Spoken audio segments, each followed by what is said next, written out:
we need to get the numbers up a little bit, guys. So please share if you haven't shared already. Like the video if you haven't liked already. Let's get the numbers up.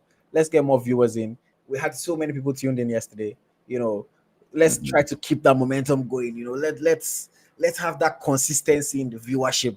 Not only when we're streaming something for you guys to come and watch. Let's have some consistency in the viewership. I understand that not everybody has the time every week, and things like that. But let's try to have some consistency. I was looking at our numbers. 53% of people that watch our videos are not even subscribed to the channel. So guys, please, when you watch, you enjoy the video, subscribe, like. 53% of people that watch our videos are not subscribed. So please, guys, this is what I need from you. This will help the channel to grow seriously. It sends signals to these social media companies. Unfortunately, we're in their hands where they need the numbers, the algorithm, all these things. So it sends the right signals when people are sharing, when people are liking, when people are subscribing. So I would really, really appreciate that. If anybody hasn't subscribed now, please subscribe. If anybody hasn't liked this video as they are watching, if you're on your phone, you can just click the like button. If you're on iPad, computer, even if you're on your TV, just use your remote and just tap the up and click the like button. It costs you absolutely nothing, and I appreciate you guys that do it. It costs you absolutely nothing. And if you have money and you would like to support, great. You can always leave a super chat. Super chats are always very welcome. If you have money, again, if you have money, please don't give me your rent, don't give me your parents' money. But if you have money and you would like to support, you can always leave a super chat. We're also relaunching and rebranding our channel memberships in 2025, so you can become a member of the channel. Members of the channel are going to have access to exclusive content, exclusive interviews, different games that we'll be playing, different contests, different contents, ideas and series that we are currently working on.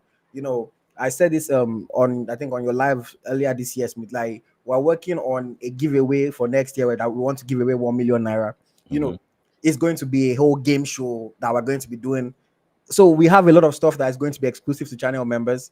Channel members would also have first option of people that will be able to participate in all these contests and all these giveaways. If I remember, you have the first chance. So if it's only 2 members, well, the 2 of them are going to be the 2 that will qualify for the tournament to win the 1 million. But we're going to be prioritizing channel members in everything that we do. There are 3 levels of memberships at 3 different prices.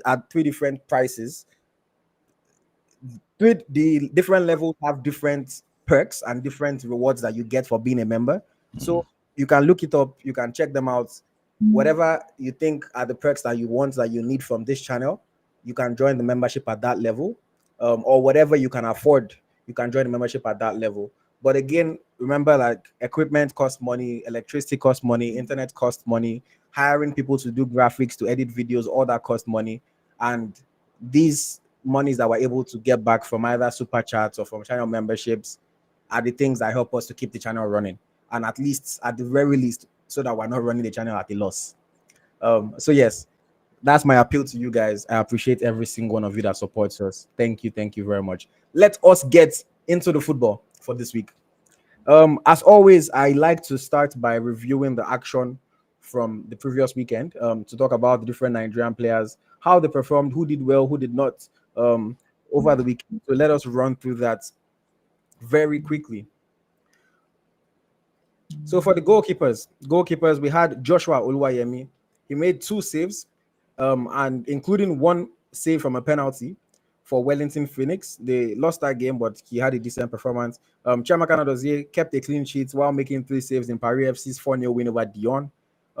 In defense, we had Stanley Nwabali was in goal, because people usually ask when I omit Nwabali. Nwabali was in goal this past weekend. He had a very bad game, if anybody's wondering.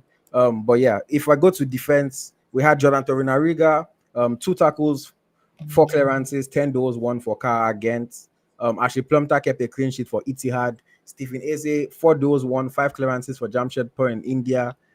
Gabriel Osho scored his first goal for Auxerre, while also having 2 blocks, 4 goals, 1, 4 interceptions, 6 clearances, all around fantastic defensive display. Onyinyechi Zog kept a clean sheet with 2 tackles, 5 goals, 1, 6 clearances for Perth Glory in Australia. Igor Ogbu had a good game with 14 goals, 1, 2 tackles, and 1 chance created for Slavia Prague. Unfortunately, they still lost 1-0 in that game. Olaino, 1 tackle, 1 chance created, 3 goals, 1 for Nottingham Forest. Bright Osayi Samuel with 2 interceptions and 1 chance created for Fenerbahce. Abubakar Gali with 1 assist and 9 goals won for Slovan Liberec in the Czech Republic. Those were the defenders. If we move over to midfield, okay, Chuku Azubuike with 2 tackles and 2 goals won for BB Ezerumspor. Good performance for him. Innocent Bonke with 3 tackles and 9 goals won for Adanaspor. Kelechi Nwakali scored his first goal while also having 6 goals won for Barnsley. Frank Onyeka, 1 tackle, 2 interceptions, 4 goals won for Augsburg. Chinwendu Nkama with 2 chances created, 3 interceptions, 4 tackles, 8 goals won for Bellinzona in Switzerland. Abdul Zubairu with 2 tackles, 3 interceptions, 5 goals won for MFK Zempli. Ogene Karu Etebo had a good game, 3 interceptions, 4 clearances, 6 goals, one for Genkler Beligi. Anthony Dennis with 2 chances created, 2 tackles, and 4 goals, one for Gostepe. Anthony Dennis is somebody that I would say you guys should start, remember that name a little bit, start to notice him a little bit more. Of all our Nigerian players in Turkey right now, he's one of the top performers of all Nigerian players in Turkey. He's a center midfielder. I know we always talk about midfield. He's not really a creative player like that. I know he created 2 chances in this game. He's more a defensive guy though. But he's doing well in Turkey. I just think he's somebody that people should start knowing his name, just in case you hear about him in the future. Know that you heard of him first on Eagle Striker. And then we had Rafael Onyedika, a good performance for Club Brugge. Ibrahim Olawoyin with 4 chances created for Kaiko Rizespor. Moving over to the attackers, Ridwan Sanusi created 2 chances and won 4 goals for Port Brezova. Babaji Akintola recorded an assist with 5 dribbles completed, 7 goals, one for Rizespor. Paul Mukairu scored a goal and created 1 chance for Boluspor. Philip Azango created 1 chance with 3 dribbles and 8 goals, one for Spartak Trnava. Moses Simon got an assist, completed 2 dribbles, created 5 chances for Nantes. Unfortunately, with all his 5 chances, they still lost big in that one. Ochowechi scored 1 goal for Kabbalah. Peter Olawale scored a goal for Hapoel North Hagalil in Israel. Etiosa Igodaro, 1 assist, 3 dribbles for Amazulu. Edna Imade, 1 goal and 1 chance created for Granada. Bright Edomwani, 1 goal and 1 assist for DVTK Diosgiori. Daniel Udo scored a goal for Wickham Wanderers. Salim Fagolawal scored a goal for MK Istra. Victor Olatunji was on target for Sparta Prague. Simi Nwankwo with an assist for Salernitana. Yusuf Bamidele scored a goal for Vojvodina. Nathan Teller, 1 assist for Bayer Leverkusen. Fred Onyedima with 1 goal and 9 goals, one for Wickham. Kenneth Obina Mama, 1 goal, 1 assist for CD Castellon. Chidera Michael Oko, 1 goal for Asteras Tripolis. Samuel Chukwueze with 3 chances created for AC Milan. And then our star of the week, our top performer on Eagle Striker for this past weekend was Francis Eze, who scored 2 goals, got 2 assists, and also won 1 penalty for Zeleznica. Best performer of the weekend, 2 goals, 2 assists, and 1 penalty won. It doesn't get much better than that when you think of a performance that a player can have. And that one was in the Serbian Superliga. So those were the performances of Nigerian players. Let me know who impressed you. Let me know who disappointed you. And yes, like, was there anybody that stood out to you this past weekend? I have to mention, Anthony Dennis. You've talked about, for a fantastic. I watched him play against Bakistas, and I also saw him play against Fenerbahce. It was fantastic. He's a guy that even the Nigerians might start knowing about him in January, because I know that there's going to be like a transfer rumor. I'm hearing that Frankfurt, already interested in his services. It's a guy. It's a city midfielder. He's a guy that sits. I won't say he's a flashy guy. He's a guy that will do the job for you. He just sits at the base of the defense. Even if he didn't move from his club size, he's going to show what he's going to get a move, like a decent move this January. I just hope that when we call him, he will not be like he's going to give us more like Oluwadoyi. Because sometimes you cannot use this Turkish league to measure how good a player is, because we that's why sometimes when Victor score, I celebrate more, but I just want that Victor should not show up with there. So for me, I was really impressed about what Anthony Dashwood also did too. Another player I have to talk about is the female. I want to talk about one male and one female now. So, and Edna Imade, another fantastic player. When you told me about her, I have to like do some of my research about her, try and watch some of my goals about her. But unfortunately, I think they lost like 10-1 to to Barca. to Barca. And she scored the one. So sometimes, so fantastic, fantastic player. And she's, what I like about her is that she's a poacher. She's someone that stays in the box, and all those rebounds, she's gonna actually she's gonna get it in. Fantastic player. I want to talk about Nwakali, but let me just focus on those that play in the top leagues. I have played in the first division. That's it. Mm. So yeah, Edna Imade, fantastic performance. I highlighted it here. 9 goals in 13 games so far this season.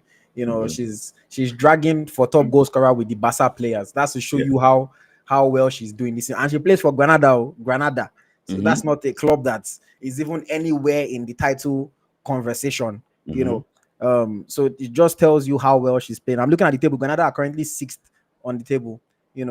Far away from Barcelona. So you know that she's having a really, really good season. I chatted with her after the game. I was like, bro, you're on fire. She was just like, ha ha ha, don't worry. So she's just calm. She's doing her thing, and I'm happy to see it. Second on the goal scorer chart, ahead of Alexia Putellas. That tells you how well she's playing this season. So shout out to her. Ahead of Ajibade as well. Ajibade has 5. She has 9. Gift Monday has 4. Babajide has 4. So she's the top scoring Nigerian this season in Spain. Okay, let me also ask you, because I know this is a player that you like. But over the past week and this weekend including, he's been deployed in a different role from what we typically see. I'm talking about Nathan Teller. Nathan Teller now, we knew him as a wing back for Bayer Leverkusen. Whenever Jeremy Frimpong needed to rest, whenever Frimpong was subbed off, we knew that Teller was the replacement. But now we've seen Teller play a lot higher up the field, even playing as the number 9 for Bayer Leverkusen. So this new role, is this a good thing for Teller? What do you think? This is like a big relief for me, and I'm happy that this is coming to pass now. A lot of people will not know this. When Nathan Teller had his best season for Burnley in the championship, he was playing shoulder to shoulder with the last man. Just similar to the way Mo Salah normally play. What they need to do then was that to get the ball, don't start through ball, 1-on-1 is going to beat you as a defender. This is where Teller can actually thrive. See, I know a lot of people think that he's a winger. For me, Teller does not have the capability to beat 1-on-1 with the player. Doesn't have that. His major asset is his movement. The way he moves, the way he engages with the play, that is actually what his major assets. So when they were deploying as a right wing back, I was like, this guy, they will sell this guy. But I can tell you that this, if not, I just wait for him. He has been missing opportunities. You can see he's been getting it. It's not as if he's not getting it. He's been missing opportunities. Look at the game he played. Was he against one club like that he actually he scored 2 goals but was disqualified. Those 2 goals were actually disallowed. Yeah. So it's a guy that he will get the opportunity because of the way he positions himself. So I see him as a future central striker for Bayer Leverkusen. And when he starts scoring goals now, I think that nobody is stopping him. So somebody, I think you said that he hugs the touchline. Yes, but he hugs the touchline in a wide way. I'm talking about he's always in the shoulder with the last defender. I'm talking about Teller, just similar to Bukayo Saka, always in the shoulder with the last defender to try and get the true ball. So this is where Teller can also thrive. For me, I'm happy Alonso is doing this. It was a risk initially, but now it's paying off. And people should not forget that against Bayern Leverkusen against Bayern Munich last season, they didn't play a striker. They played him and this Moroccan guy. I forgot his name. Adli. This Moroccan guy is injured now in Bayern Leverkusen. What's his name? Is it Adli? Is that Adli? Yeah, and Adli. They play like with Adli and Teller up front. If you see the way they disturb Bayern Munich that day, so this might be the new relief. This might be the new rule for what's it called for Teller, and I'm going to be happy. I think that he's going to actually thrive and that he's going to score goals. The goals will come. Okay, so Nathan Teller has all of a sudden now become competition for Victor Boniface in the club, But I would now ask you, how does this affect him and his Super Eagles chances? Is he now competing with with Osimhen, with Lookman, with is he now competing for spots with those guys? So the funniest thing is this: since the retirement of Obafemi Martins, Mm. we've not had a player that is similar to him. And for you to have a player similar to Obafemi Martins is so important in African football. A pacey player. Normally, African defenders, are always slightly, I won't say slow, but for me, if Tella is coming, it's going to be like a different striker to the ones we actually would have. It's not going to help you to hold the ball. No, his movement is what is going to use to kill defenders. So for me, to have him like options in national team is a big plus for us. I was rooting for Gift Urban because I thought Gift Urban can bring that, but unfortunately, things nosedived. For Gift Urban, unfortunately, I just hope that Ekanashi will get himself back. But Hedintela is a different type of striker. We used to have Paulo Noashu, Taiwa Woningi, Victor Boniface, Victor Osime, but this guy is a different striker. So if a coach knows how to use him very well, I think that it can be our weapon of mass destruction. Big praise. So like that's you said that weapon of mass destruction. That's Yeah. the big statement too. Yes. Okay. But you said something there that is also a very big if. You say if we have a coach that knows how to use him very well. Very well. Yes. That one is a big if. We need to see who that coach is, and we need to see whether the coach can use him very well. But shout out to Nathan Taylor. Like you said, the chances are coming. He gradually will get better. Again, let's just see how things continue to progress for him. But I found it interesting, and I hope that he can continue to get these games. The fact that even when he did not score, the next game, Alonso is still trusting him there again. It shows that he's doing most things right, and it's just the little things that are yet to really click for him. But in their last two games, when he played in the Champions League against Inter Milan, he had a good game. In their game against Frank Onyeka's Augsburg this past weekend, he had a good game as well. So even in the DFB Pokal, he scored the winner against Bayern Munich. So he's picking it up. He's getting better. He's missing some, but he's still playing well. And let's see how this continues. By the time Boniface comes back from injury now your own compatriots don't take your don't carry your shirts go. But yeah. Tosin Davis says, sorry, I don't think Tella can strive as a striker in Super Eagles. So that's what Tosin is disagreeing with you. Showe Tobatunde says his ball control speaks for him. Ada J3 says, okay, I see what you're saying. It's important for young players to learn off-ball movement. Look at Diallo's goal versus City. That's a run Tella can make, similar to Salah Mane a few years ago. And then Chika said, weapon of mass destruction, that's a replica of Obafemi Martins. Yeah, let me just say something. If you look at the ball that struck the bar against Inter Milan in the first minute, you can see the technique it used to slice the ball. Some people, I don't want to mention the name of some striker. If they hit that ball, now from backyard, then you can go see him. If you see the way he placed that ball, he sliced the ball. So this is you cannot thrive. It's because we are used to this bulky type of strikers in the Super Eagles. Why can't Super Eagles play on the ground? Why must you cross the ball all the time? So for me, I think that we need to think in a different direction. That play on the ground, play with the ball, not to be crossing the ball. We're waiting for the bulky strikers to know the ball. But we do that for several years. It's not been working. Okay. One more player that I wanted to talk about, is because we've spoken about. I always like to balance our conversations on this podcast. If we speak and we say certain things that are negative, when there's something positive, I like to bring it to highlight. I'm talking about a player that, we've spoken about some bad things that have happened in his career, but Kelechi Nwakali just scored his first goal for Barnsley, a good finish from outside the area. Man of the match in the game. A lot of fans of Barnsley and of the league have been praising him. People are even saying that he's one of the best players in League One.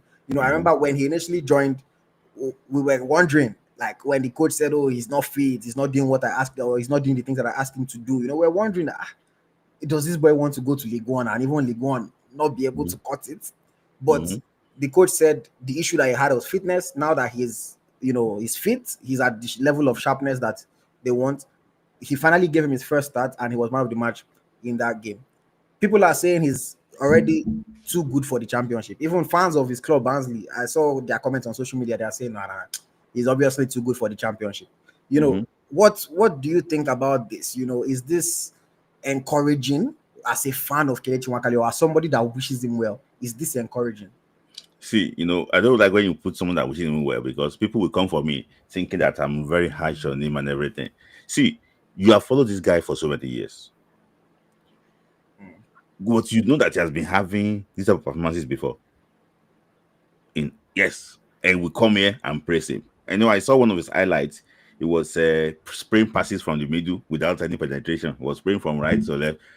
But what I would just say basically is this: I'm happy that he did well on Saturday, but we should not forget that that's the third division of English football, and let's just praise him for the moment. Oh, well done for getting for starting the third division. Well done for scoring your goal in the third division. There's a Nigerian in that place called Showumi. He has scored goals for them. We never made mention of him at all. So he's the third division. Let him enjoy that moment. What I will not take is people bringing in conversation on the Super Eagles in now. I'm happy for him. That is his level for now. The English third division. Let him enjoy his level. Let him enjoy that division and let him continue to play to his best of his ability. If he deems fit, if clubs in championship see him to be good enough, they can take risk on him and bring him to the championship. But for now, he did well last weekend. He needs to repeat that same performance again this weekend. Because if he can do it once, he needs to be able to do it like 3 or 4 weeks, so that people can be sure that, oh, this is not just a flash in the pan. I remember I told you when we started this season that I would do a giveaway if a certain player is consistent. And now I have to keep my money to myself. Because he told me that he's this, he's the best, after Jollof Rice, best. I told you then that if this guy is consistent. Which guy are we talking about? People want to know. It's Samuel Chukwueze. Okay. I said, if he's consistent, I will do giveaway. And he proved me right. It's not as if I wish him bad. I want him to do well. It's like a challenge. I want him to do well. So for me, I'm happy as a Nigerian, that Nwakali is doing well. I hope he thrives again. He's a player I like so much. I'm very hard on him. I like him so much. I want him to actually to do well. If he actually needs to actually continue to do well. Because if he doesn't perform well at this level, come on, that's a new low. Okay, so I hear you, Smilai is saying that it is tough love. I love you. I want you to do well, so I'm going to hold you to higher standards than the third division of English football. But again, I completely understand what you're saying. I completely agree with you that nobody should bring him up in Super Eagles conversation. I saw somebody on our YouTube video in the comments. Somebody was saying, "Oh, Super." I was just like, come on, guys, calm down. I know he scored a goal. I know I'm even the one that came to come and celebrate him after he scored the goal. But please, at the same time, let's calm down. In Super Eagles, we need a level of consistency at even a high enough level. Without being disrespectful, let me not say anybody, but there are many Nigerian players that have been playing in the English League One for many years. Like you said, we've never talked about them. So we're not all of a sudden. I know it's Nwakali, but not all of a sudden going to start calling him and championing for him to join the Super Eagles squad from the third division in England. So let's hope that he can get these things right. Let's hope that he can keep on playing like this. And whether Barnsley get promoted or not, if he's able to have a top-notch season, like Smidlai said, a team in the English Championship can take a gamble on him. If truly people see him and say, no, this guy is playing at a lower level than his ability, then they should be able to take a gamble on him. And this guy, see, hey, 4 years ago, Lookman failed in front of the world. Yesterday, he was the best player in Africa. Let's not count anybody out. That's what I would say. I'm not saying, he's going to end up becoming the best player. No, I'm just saying, let's not count anybody out. Everybody's running a different race. You never, ever know how people's careers can go. When did Jamie Vardy make it into, limelight? Look at him now, still scoring goals at 36 or something in English Premier League. So just keep supporting people. I know it's very easy for us to criticize players. Oh, wasted talent, wasted this. But guys, just keep supporting people. Negative comments don't really do anything for them. If you want to criticize criticize constructively in a way that can actually benefit. Calling somebody a wasted talent, people will say, "Oh, it's criticism." That's not criticism. That's insult. You Mhm, mhm. Yeah, actually, that's, what I agree with you. I agree that's with insult, not But criticism. I just said Yeah, something about Lukman. I know that it's a very inspiring speech, and it should inspire all of us, even apart from people playing football in all ways of life, in all areas of life. But how many times do you want to fail in front of the world? my brother. There, see, there you can fail a million times, Many man. times. Eh, It doesn't matter until you stop trying. That's the yeah. honest truth. So and for him too, I hope that he can actually what. But for me, I just think that the talent is there. It's just for him to know that this thing I'm capable of doing it, not by talking, it's by action. Yeah. Let's talk more action. Yeah, let's talk more action for sure. Yeah, For yeah. sure. Okay. I would say that kind of wraps up the individual conversations around this past weekend's action. Shout out to everyone that performed well. We had our Eagle Striker team of the week. Let me just let you guys know who made it into the team of the week for this past weekend. Chama Dozie was in goal. Fantastic clean sheet, 3 saves.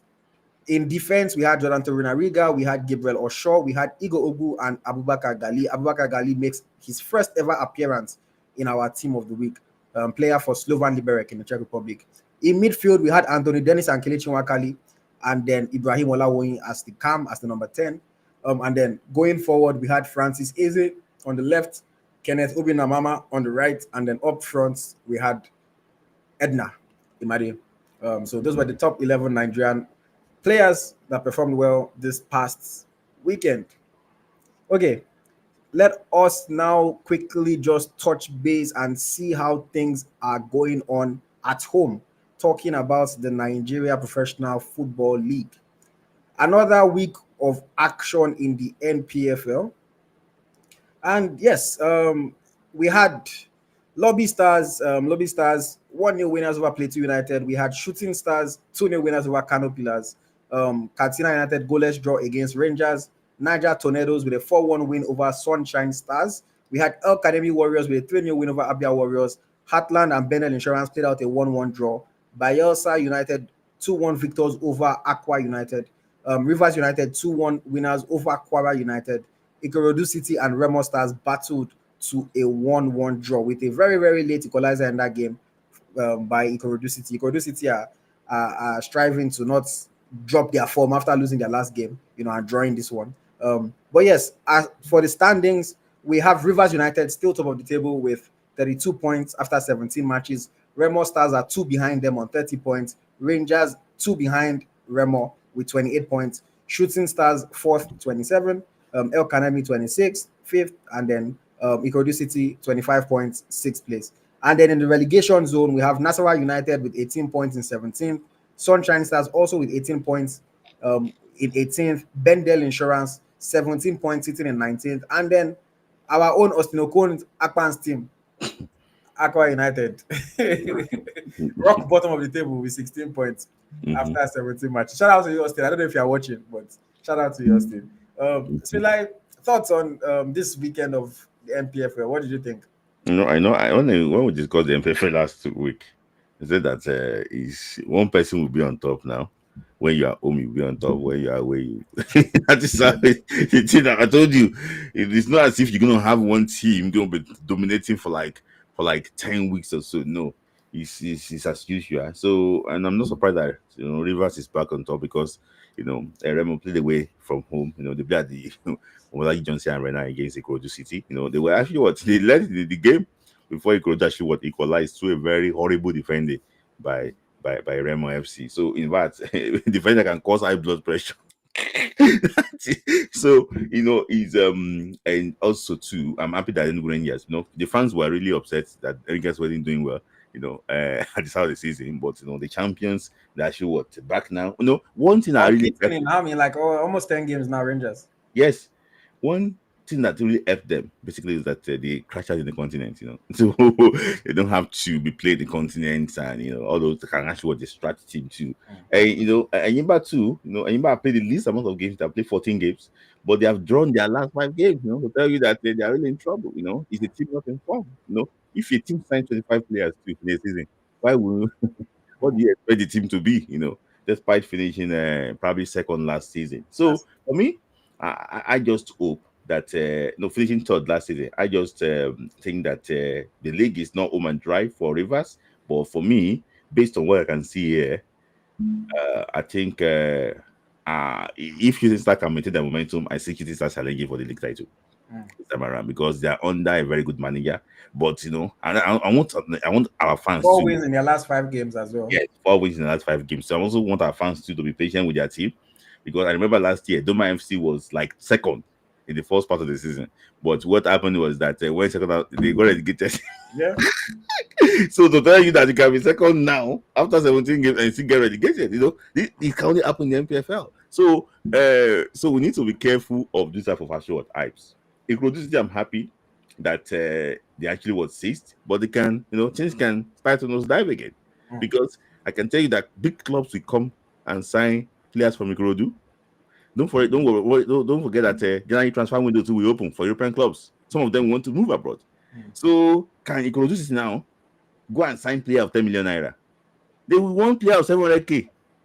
You know, 1.2 million. They can't go and sign player of 10 million. So for me, I think that they will survive relegation, but I don't see them for the continent at all. Mm. Okay. Let me ask you, Mm-hmm, what should we be saying about Kano Pillars? You mm-hmm, signed the most capped player in Nigeria history. mm-hmm, You signed the sidekick in Abdullahi Shehu. mm-hmm, Why are you not winning games? Why are you not, blowing teams away? Like we're seeing them. I know Musa did not play this weekend, but even when he played against Rivers United, they lost against Lobby mm-hmm, Stars. They played a 2-2 draw in that game. He played. Why is mm-hmm. it that Kano Pillars, cannot be challenging for the title despite having, like I said, the most capped player in Nigeria history? There's one thing about Canopilas that people must know is that they did not start the season at home. They started the season playing away from home at the Chiodu Stadium in Katsina. Mm. Start playing Katsina State before they now renovated their stadium in Kano. They came back to Kano. For me, I think it's not a balanced team. We have to be honest with ourselves. Up front, they are good actually going forward, but sometimes when you see some horrible, defensive mistakes, especially against shooting stars, you just realize. In fact, when I saw them play against shooting stars, the way they were just all the rings around them in that defense line, that tells you why none of them made the CAN team, in that defensive line. So to tell you that it's not a balanced team, I think that they need to plan with Musa, but unfortunately, Musa signed a short-time contract with them, so they cannot plan with him. So I think it's still a team that will go back to their old self, maybe even probably relegate if Musa leaves. Hmm. Hmm. Yeah. Okay. Mm. Okay. I mean, they must have big still for their sake. Because Yeah. like I said, probably relegation. If you are not there, then you should better stay. Yeah. But yes. Speaking of Eyimba and Mhm. not being able to perform at the level expected, Eyimba were in action in the CAF Confederations Cup. Going Mhm. up against Black Bulls of Mozambique. We spoke about it on the last episode of the pod. We Mhm. spoke about their chances of qualification from that group. You told me not to worry, Smith. Like Mhm. now they went to Mozambique and they got soundly beaten 3-0. They are currently rock bottom of their group in the CAF Confederations Cup. After is it 3 matches? Yeah. Yeah, 3 matches. They have 1 point. Mhm. So like, should I worry now? In fact, they are not even qualifying again. They cannot qualify again. They have not won the game in the last 5 games. So they have lost two games. They've lost 2 games and they've drawn only one. The only home game they actually had. They've drawn only one. So I don't. There's no way back from this team. It's so disjointed team. A team that they keep on making numbers. Picking up numbers in this competition. They don't have any plan at all. So for me, I think we actually worry now. I think there's no way back for this team. There's no For way me, back. I don't even see them winning the return leg against Black the Black Bulls. Bull Maputo, in Uyo. Maybe if they win it, they are back. But the two Egyptian clubs are favorite to actually want to win. So in the other game too, Zamalek beat Amasri 1-0. So Zamalek now top the group by 7 points, followed by Black Black Bulls. Bull Maputo. Um, And 4 points. Masfrika, they are tied with four Matthew, points their each. third they stay. And the next game that Enyimba had, I think it's going to be after Black Boys go be against Amasri. So see, they're done for me. They're done. The maximum they could get from this group is 7. Can 7 take them to the next stage? No. Hmm. Hmm. Even that 7, they will sweat to get it. Hmm. 7 points. Yeah. Okay. And shout out to Rume Akporo and Francis Ayuba, the two Yeah. Nigerian players. Former Nigerian Youth International. Yes, the two Nigerian players for Black Bulls. They said we know say you be our country people, but they Mm-hmm. scored in that game as Mm-hmm. Eimba got beat 3-0. Yeah. It's a sad thing that our clubs cannot compete. This is like as if imagine if this is like I'm trying to think. I don't want to say Chelsea and Conference League, but this is like if maybe whichever team finishes second in the Premier League going to Europa League and cannot even win one match. Mm-hmm. Mm-hmm. It is bad. We like to talk about this is the same league that we say, oh, the players are good enough. They are this, oh, they are good, and go against other African teams. You cannot even like if we ask anybody now, any average fan, Nigeria and Mozambique, do people even think of Mozambique when it comes to African football? No. But this is a Mozambican club that is beating our dear Imba, beating Mm-hmm. them soundly. Mm-hmm. So I don't know what to say. I don't want to talk down on our league, but it's not a good sign. It's not a good It's not sign. a good sign. It's not a good sign. And even Um, the coach too, needs to rethink. I think the coach, the coach just the. I don't think there's no way back for this team. It's just there. Shout out to Ada J3 for the super chat. Ada is asking what went wrong for Kelechi Iheanacho to make his game completely fall off. From an outside perspective, I think he never locked down a main position. I'll say, in my opinion, this Kelechi Iheanacho thing. I saw his performance this past weekend. Woeful performance.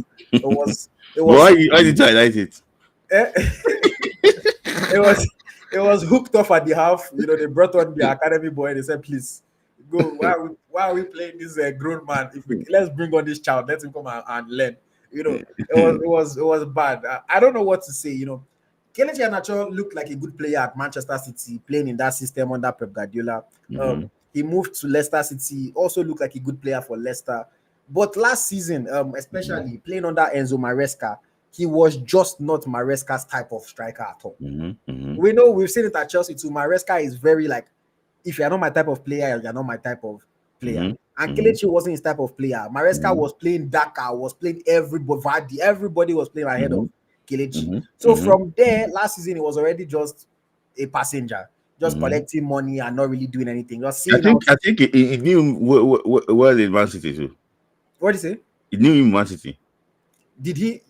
Oh, yeah, Maresca knew him. Is that what you're saying? Mm-hmm. Oh, yeah, Maresca knew him from Man City. Mm-hmm. But ultimately, last season, he was just a passenger. Wasn't really Mm-hmm. playing for Leicester City. Got the move to Sevilla. We were hopeful that it was a club that would give him a chance and he'll be able to show himself and, rise to, Sevilla is not the biggest team in the world. So I was thinking, okay, the pressure is not too much, but it's a level that he can show himself and do well. But unfortunately, even at Sevilla, man, I know Sevilla as a whole, they've not been great, but Kelechi has not been showing good signs. His touch is off, his sharpness is not there. It just does not look like, the striker that I knew in 2017, 2018. Mm-hmm. It just does not look like that striker again. So I cannot tell you exactly why his game has fallen off, but it has. We cannot deny the fact that it has. And I'm hoping that he can pick it up. I feel like Sevilla. I was reading an article like Sevilla. They said Sevilla they've already accepted their loss. That's how bad it is. Sevilla have accepted that they just made a loss on him. So they'll be probably looking to offload him as quickly as possible. So I don't know, man, but let's see what happens. Maybe you can go to the another super chat. Thank you again. But yeah, it said it looks like he does not take game seriously. He showed talent early in his career, but time may be done at this top level. Yeah. So Yeah, you wanted to say something? to say something that I remember when he was questioned when Esna was questioned about Iheanacho, that what can you say about the performance? He mentioned that he's an asset to Nigeria, that we should try and appreciate him. For me, I'm sorry to say this thing, I think he's no longer an asset again. I think it's more like liability in the national team. I think we have to be honest and say the truth. He's no longer an asset for Nigeria again. He could not get a game and keep on getting called up to the national team. I want to ask you now, IoT. I'm going to put you on the spot. IoT. If Kelechi, so somebody said that Kelechi don't play his testimonial for 7 years already.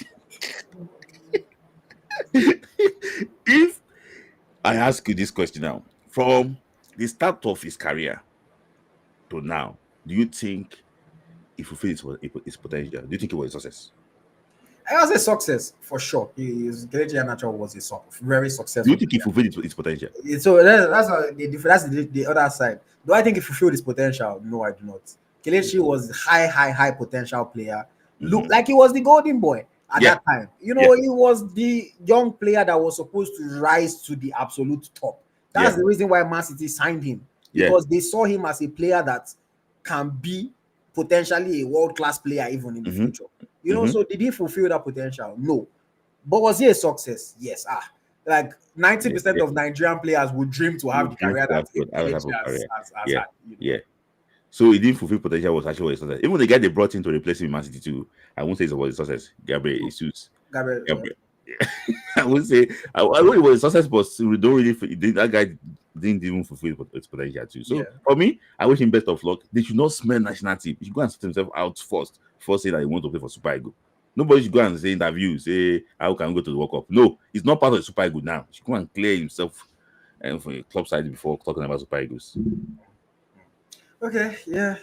Let's see what happens. I think they will still call him, but let's see. That's why we're praying for a new coach, not a coach that will keep on calling players that are not play for the But club side. yeah, let's see what happens. Let's see what happens with Kelechi Iheanacho. In the absence of any other comments about that, let us move on to the next conversation. This weekend, our Super Eagles B team is going to be in action. They take Mhm, on Ghana in the Chan qualifiers. mhm. Smelai, what do you want to tell us about this game? You Nigeria, know, you know, Ghana. any game between Nigeria and Ghana is not friendly. It's not. It's always a game that is very tough. Both teams actually will take it very serious. This is like winner takes it all. We have not been in champ for like how many editions now? Maybe probably the last two editions have not been there. So now this is like a time for us to return to the national team, to return to this biggest tournament among home-based players in Africa. So for me, it's a big game. And when I saw the draw that we go play against Ghana again, I was like, oh my days, why not Togo? Why not Nigeria Republic? Why Ghana? So it's going to be a very tough game. And Ghana is handled by Masoud Dede Dramani, a very experienced coach. He was a coach. He assisted Otto Addo too when they came to Nigeria to qualify the World Cup. So he's no stranger, knowing how to knock out Nigeria in a one-off game. So he's also been preparing this team too for a major tournament. And there's been contrast in the way they prepare and the way Nigeria should what prepare too. Because Nigeria prepared by playing against Grasshopper FC. And amateur side, they were beating them 5-0. Grasshopper FC. Why? Why Ghana went to travel to Togo to go and play against the big team of Togo, the League of Togo, and they won that game by 2 goals to nothing. So they're back in Kumasi now, preparing, and any moment from now they're going to move to Accra. I think the game is going to be played on the Accra Sports Stadium. So, and it's going to be a very very tough game. So for me, I just think that it's going to be a very tough game. That's it. That's it. I can say for now. But are you confident? I mean, this is the first leg. It's 2 legs. But are you confident that going away from home, our boys can get a result? So, another thing I want to mention basically is that, we're talking about preparation and seriousness. Nigeria will play those both legs on the natural grass. We have been training on artificial for since we started training.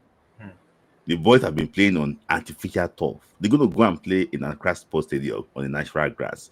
They will also play at the Accra Sports Stadium, at the Uyo Township Stadiums too, on the natural grass. Why are they training on artificial? So, it's just that all those small details are not there. I don't know the reason. We are playing against not even an MPFS side. We are playing against people selected side from Ikene. All those Ikene FC, all those people are beating them. There was a game that they scored 5 in the first half. They could not score those people in the second half. So it just tells me that we're not ready. We're not ready for that game. And secondly, too, the head coach of the team was like, Gabon, according to report, I've never seen any picture of him being around. in the Maybe he's training. trying to dodge the bullet. Maybe they don't call her. Say, now you go coach Nigeria, Nigeria don't qualify. What chance too? So it's not there. But people say that okay, went to Belgium for medical emergency or things like that. That he should be back in the country, but he wasn't part of them. And I remember in an interview, he said that he will be leaving this team for Ileshuku and Ogunede to actually work for them to actually what and do. So for me, I just think that it's a big shame that we're about to again lose out in this tournament. Mm. Yes, yes, Okay. yes. Okay. I don't have me. I personally don't have too much to say about Chan. So let me just say something about the Ghanaian team too. So the game that Ghana played against Nigeria Republic in the last AFCON qualifier. So Otto Addo used the opportunity to test some home-based players. So about 4 of them, we actually will be playing against Nigeria. So they play in the main team. So to tell you that the experience already there. For example, Nigeria Free, he's playing in the second division of Ghanaian football. He was the best player during the under 20 World Cup, under 20 Wafubi. That would take place. What's it called? That took place in Togo. It was the best player, top scorer, and best player. He is also what part of this team. He scored for the Ghana main team against Nigeria Republic, in the AFCON qualifier. Razak Simpson, I don't know if you know him, very tough defender. He played against Angola in their away leg where I think they drew 1-1 or so. That ended their AFCON hopes. So they have this pocket of players that are experienced, in their national team. The national that can actually what call me and do well for us. We also have some players too in our side too that also have 1 or 2 experience with the Super Eagles. So players like Collins, that played for Nasarawa United, he was called up in the last 2 AFCON qualifiers. Though he didn't kick any ball, he was there. And I think that he's going to be paired with Unduka Jr., the captain of Remo FC, out of the defense. I think Ismail Sadiq, and Sadiq Benin will probably be the right back because he also played the World Cup qualifier against Benin Republic too, when he could not bend it again in that qualifier. But he was there. So we also have Imo Obots too, the left back for Enyimba. We're probably going to be playing left back for what's it called for the Chan Eagles. In the midfield we have players like Dide Fatokun, Nasiru, in that midfield. Maybe they can do something, and up fronts too, you cannot write off Sikiru Alimi. Sikiru Alimi was part of the Chan team initially, so the experience already there. Let's see if we can actually do something. But for me, the major problem I see in this team is we'll be creating goals. It will be creating goals. I think that they would have looked for a way to get the boy called is it Jaffet from Enyimba to this team. That look for a way to get those wingers from this team. And I don't know, maybe Brandon Deye will be registered enough to play this game, but let's wait and see. Well, I know that when the game is going to be on Sunday, when the whole team, will come and review again what happened in Accra, Ghana. I don't know if Brady Day is interested in playing Chan Sharp. Yes. So that you're nominating him for the team. Yes. But yeah, thank you for that insight, Like, thank you for that insight. Yeah. Okay, let us move forward. We're almost at the end of. I guess we don't have too many topics to cover today. But the next one that we want to talk about, before we get into the awards, because we'll do a review of the CAF awards. The World Cup coming up in 2030, officially announced Morocco, Portugal, Spain. So we're looking forward to that one. Of course, we already know 2026. Let's not get into that conversation. Well, let's wait and see what happens next year. But 2030, Morocco, Spain, Portugal, we're looking forward to it.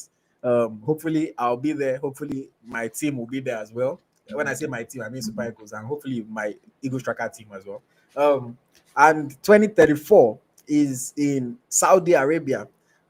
Saudi Arabia, of course, is the home to a number of Nigerian players now, the likes of Henry Oyekuru, the likes of William Trust Ekong, the likes of Xavier Godwin. But yeah, Smidlai, what are your thoughts on this World Cup?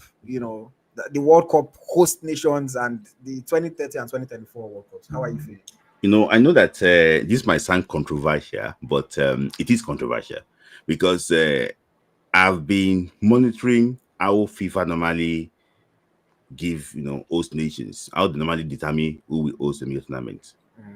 when they discuss about this Saudi Arabia 234, they said there's go be a proper voting and everything. Just came out and say the host, Saudi. no voting, nothing.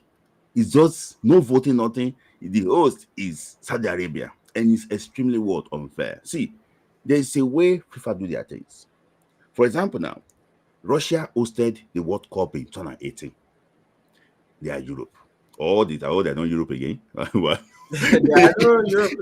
they are Europe. Qatar 2022, Asia. Yeah, I don't want to hear South Asia. Their Asia is Asia.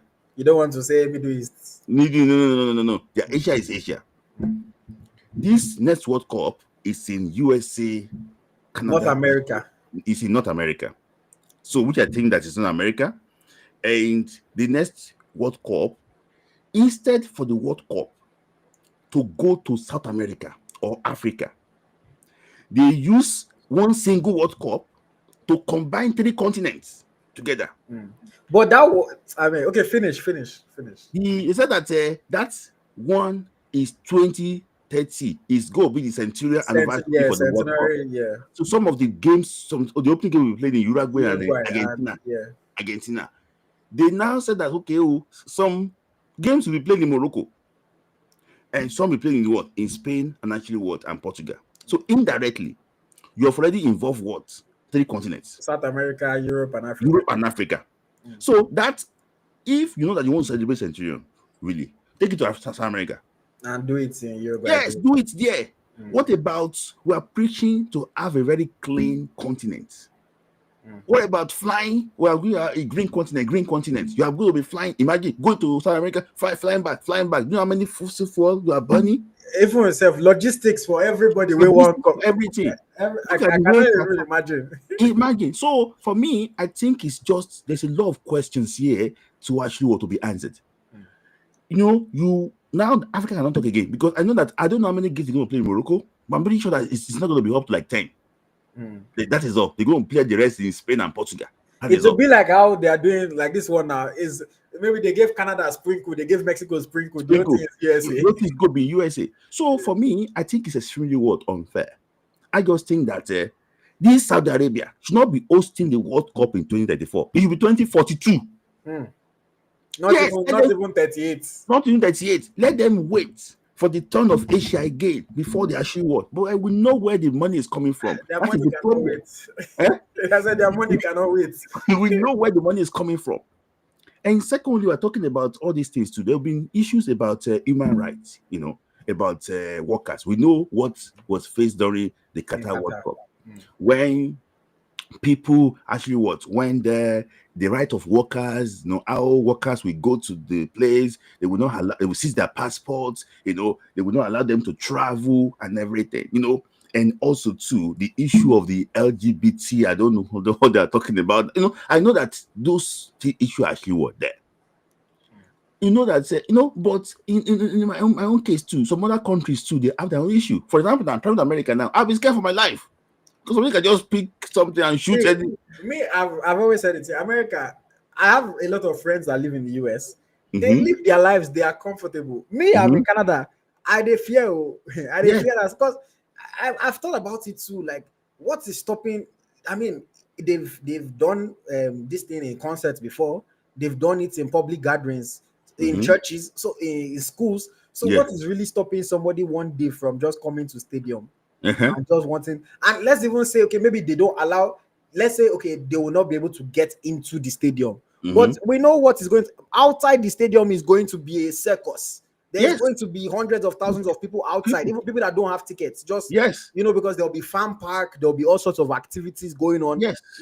So it's going to be a circus. Anybody can just have any kind of madness and do something. So I get what you're saying. Every country has its issues, yeah. Every country has its issues. So for me, I know that those issues, because people are complaining more about Saudi Arabia than the Western, and we go, we want to go there again. We know that there's always that Western hypocrisy now. Like, there's always that, because they always act like, they are the ones that do everything so holy and so fair, and everybody else is zero. So for me, I just think that it's actually not unfair to take it to Saudi Arabia this time around. I think that if you are giving South America 230, one, it should be Africa in 2034. Honestly, and I think that Europeans should even host before Qatar, before Saudi Arabia. That is actually what my take. But they have used one stone to kill three birds now. Yeah. So FIFA and Saudi Arabia will be the first nation to host a 48 team World Cup. If they never expand them before that, I mean, a single nation here to host it. I get what you're saying, Sha. Unfortunately, there's nothing we can do. Like you said, maybe it would have been better for them to make Saudi wait, but when the money is hot now, we know how much Saudi are spending in their sports today. We don't know how much they will be spending in 2042, but we know how much they are spending today. There's a reason why boxing, everybody's going to box in Saudi. There's a reason why WWE, they are going to do fight wrestling in Saudi. There's a reason why La Liga is carrying their Super Cup. Spanish Super Cup, they are going to play it in Saudi. So right now, the Saudi money is hot. Even golf, they go Saudi. Tennis, they go Saudi. So Saudi right now, they are pumping money into sports. So Infantino too, he wants to chop out of that money. He wants to chop out of that money. So I understand. Yeah. I see John Jones' comments now. I don't think it's that bad though that we'll start saying we miss Sepp Blatter. Because in Sepp Blatter's time, the corruption was I mean, come on, guys. Like, we cannot, like, let's not say because things are bad now. It can't be like, say, because country bad now, we say we miss Buhari. No, like, let's not forget what we've been through. Sepp Blatter, the corruption under Sepp Blatter, it wasn't even just FIFA. Every single country's FA was corrupt. Because it was like that from people. Every single country's FA was corrupt. America or England or every country's FA was corrupt under Blatter. So let's not say we miss him because things are not great on Infantino. The Saudi one, they should have. I don't know if it's that they don't want to risk it, because I feel like people will still have voted for Saudi, but I don't know why they didn't just put it to a vote just to legitimize the whole thing, and for people to say, okay, it was done fairly. Because by the time you just announce and you just declare to us, when we know that the process forever has always been to put it down to a vote, it seems very sketchy, and it seems very dishonest. Just my final take, if you say put it to vote, what about people that are even scared to put it to the vote because they might lose? Because I want because the people that are voting too, they have one of these issues against the Middle East, against Saudi Arabia. So, but for me, I'm not happy, but it's better because they wanted to host 230 before. That was what they wanted to host. But now that it's 234, see, FIFA is FIFA, my brother. It's about the money. Where the money is where 234 is what? That's 10 years from now. 10 years from now. And I cannot say, I don't know which Nigerian player go date Saudi by that time. We have to wait and see, because all the players that are by then they would have retired. Ekong is old. Onyekuru down, they will soon kick him out. It's not there, it's just collecting money. Even Hakimi that Morocco 230, he might not even be there. What do you say? Hakimi that was saying Morocco 230. He might not be there. He might just be ambassador. How old is Hakimi? I think he's 26 or so. He'll be there now. If he's 26, he'll be there. If it's 26, 5 years, he'll be there now. 5 years is not far. Okay. 5 years is not far. Yeah. Even that, if Ronaldo self wants to push itself, if he go that 2030 self.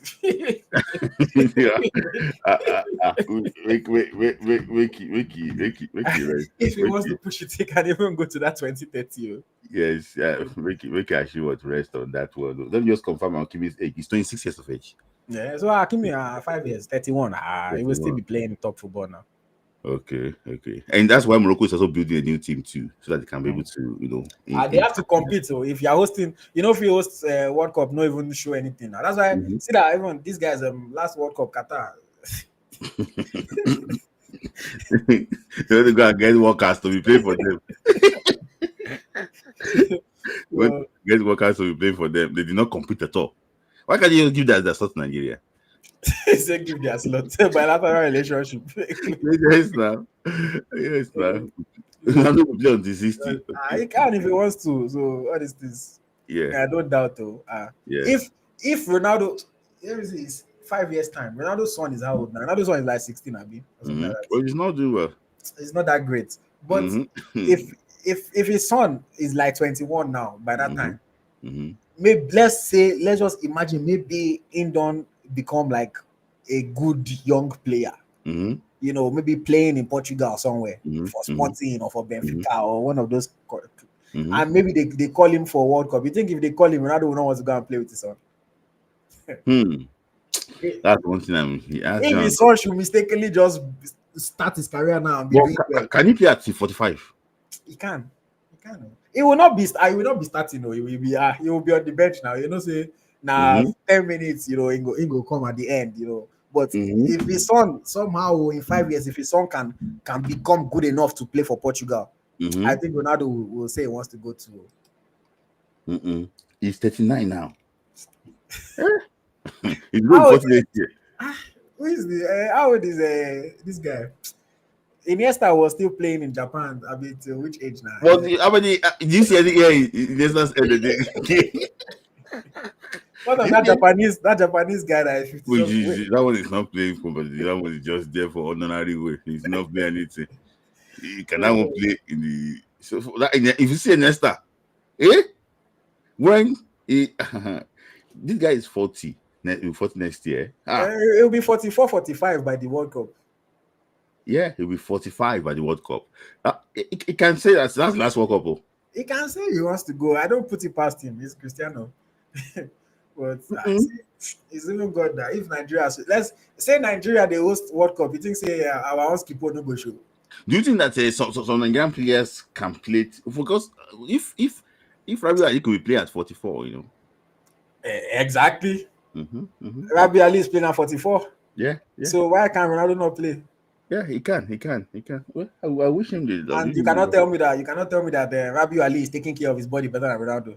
No. The conditioning is what player I'm sure is that Messi will not be. I don't think. Messi might be might want to go to that centurion, no, For because 2030, I mean, yes, because of for that 100 years.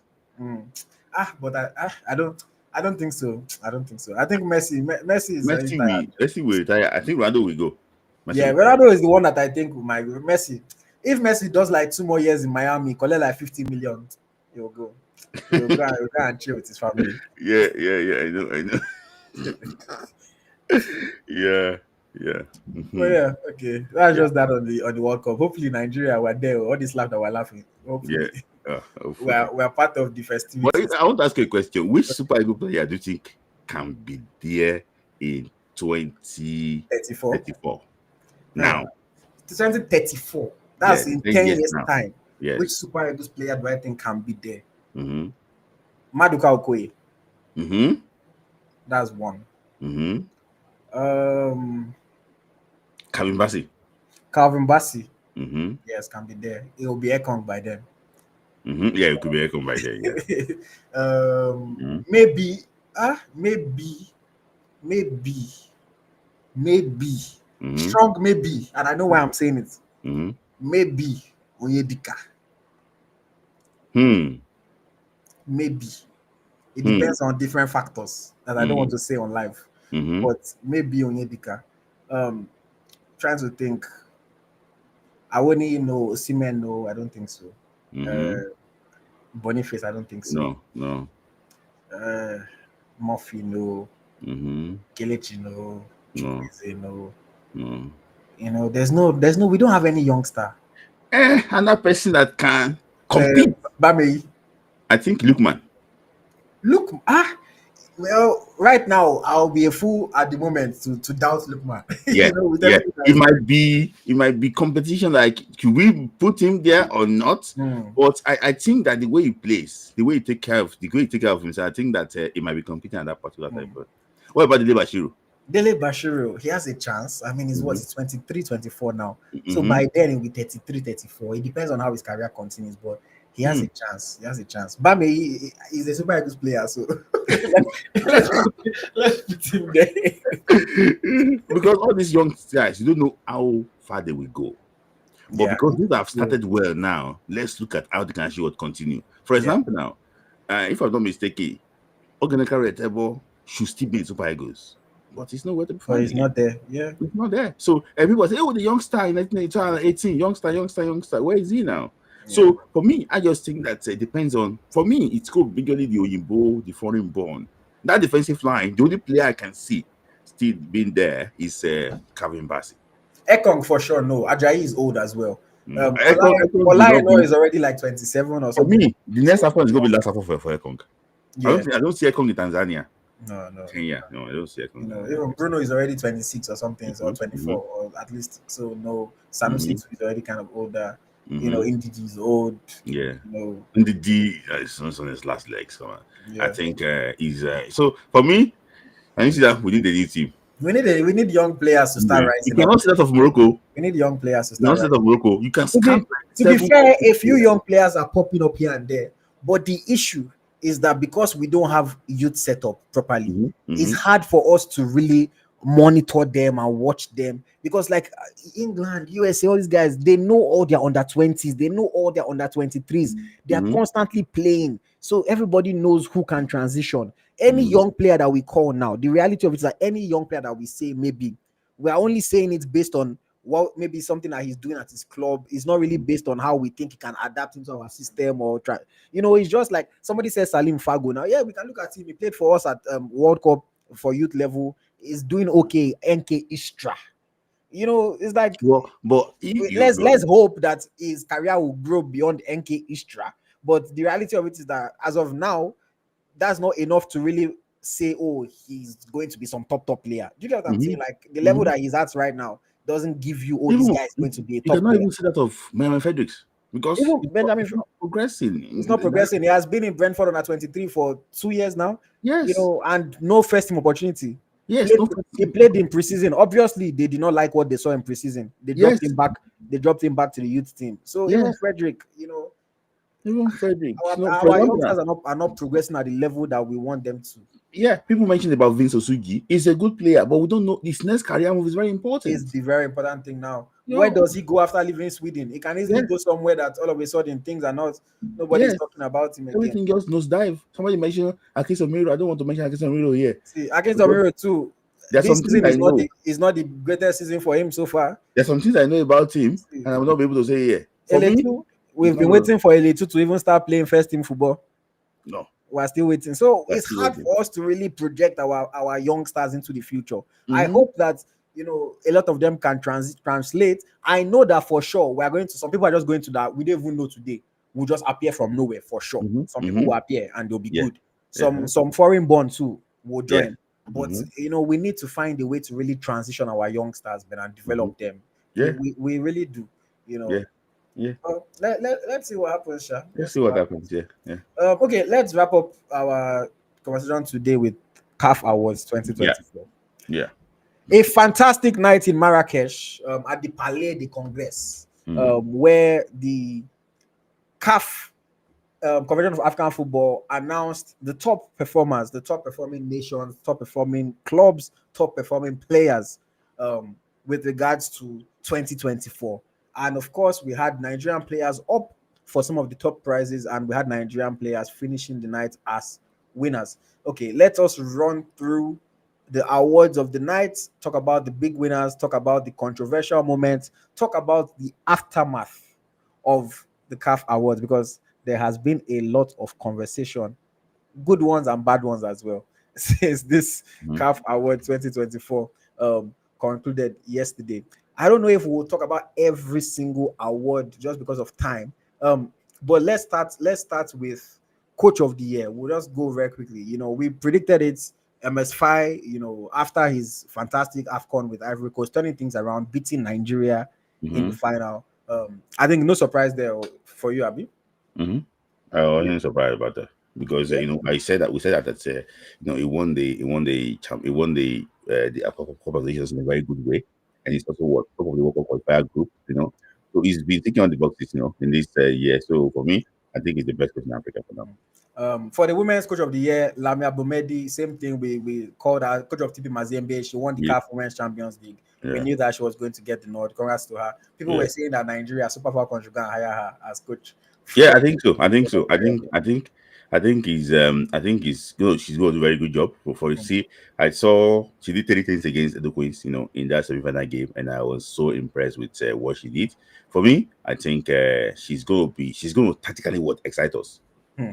That is one thing about her, and she's someone that will relate very well with those ladies too. She's been doing that one for, imagine taking Tip Mazembe to win the CAF Women Champions League out of nowhere. And they play the best brand of football, in that tournament. So for me, I think she can actually do the job for Falcons. Okay. Club of the year. We had Alali voted as the club of the year. Yeah, Also, we call one that that we out. expected. Tipi Mhm, Mazembe, club of the year on the mhm. women's side.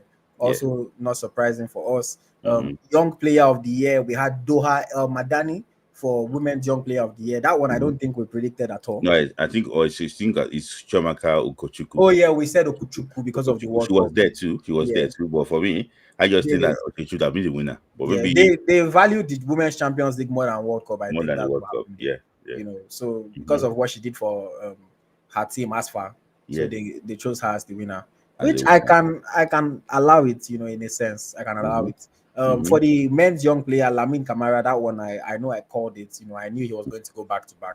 I Yeah, think he's just been the best young player in Africa. yeah. Um, and then let us move over to goalkeeper. Mm-hmm. On the male side, Ronwen Williams. So this one, the first controversy was that Sani Wabali did not make it into the finalists, Mm-hmm. for the goalkeeper of the year award. I think obviously I think that was a travesty as well. Mm-hmm. I think he should definitely have been considered. I mean, if for some people you are considering Champions League as the main things, for some people you are considering AFCON, then of course what Nwakali did at the AFCON is supposed to count for something. He was fantastic. Yes, Williams was better than him, Mm-hmm. but he was fantastic. So apart from Onana, Williams and who?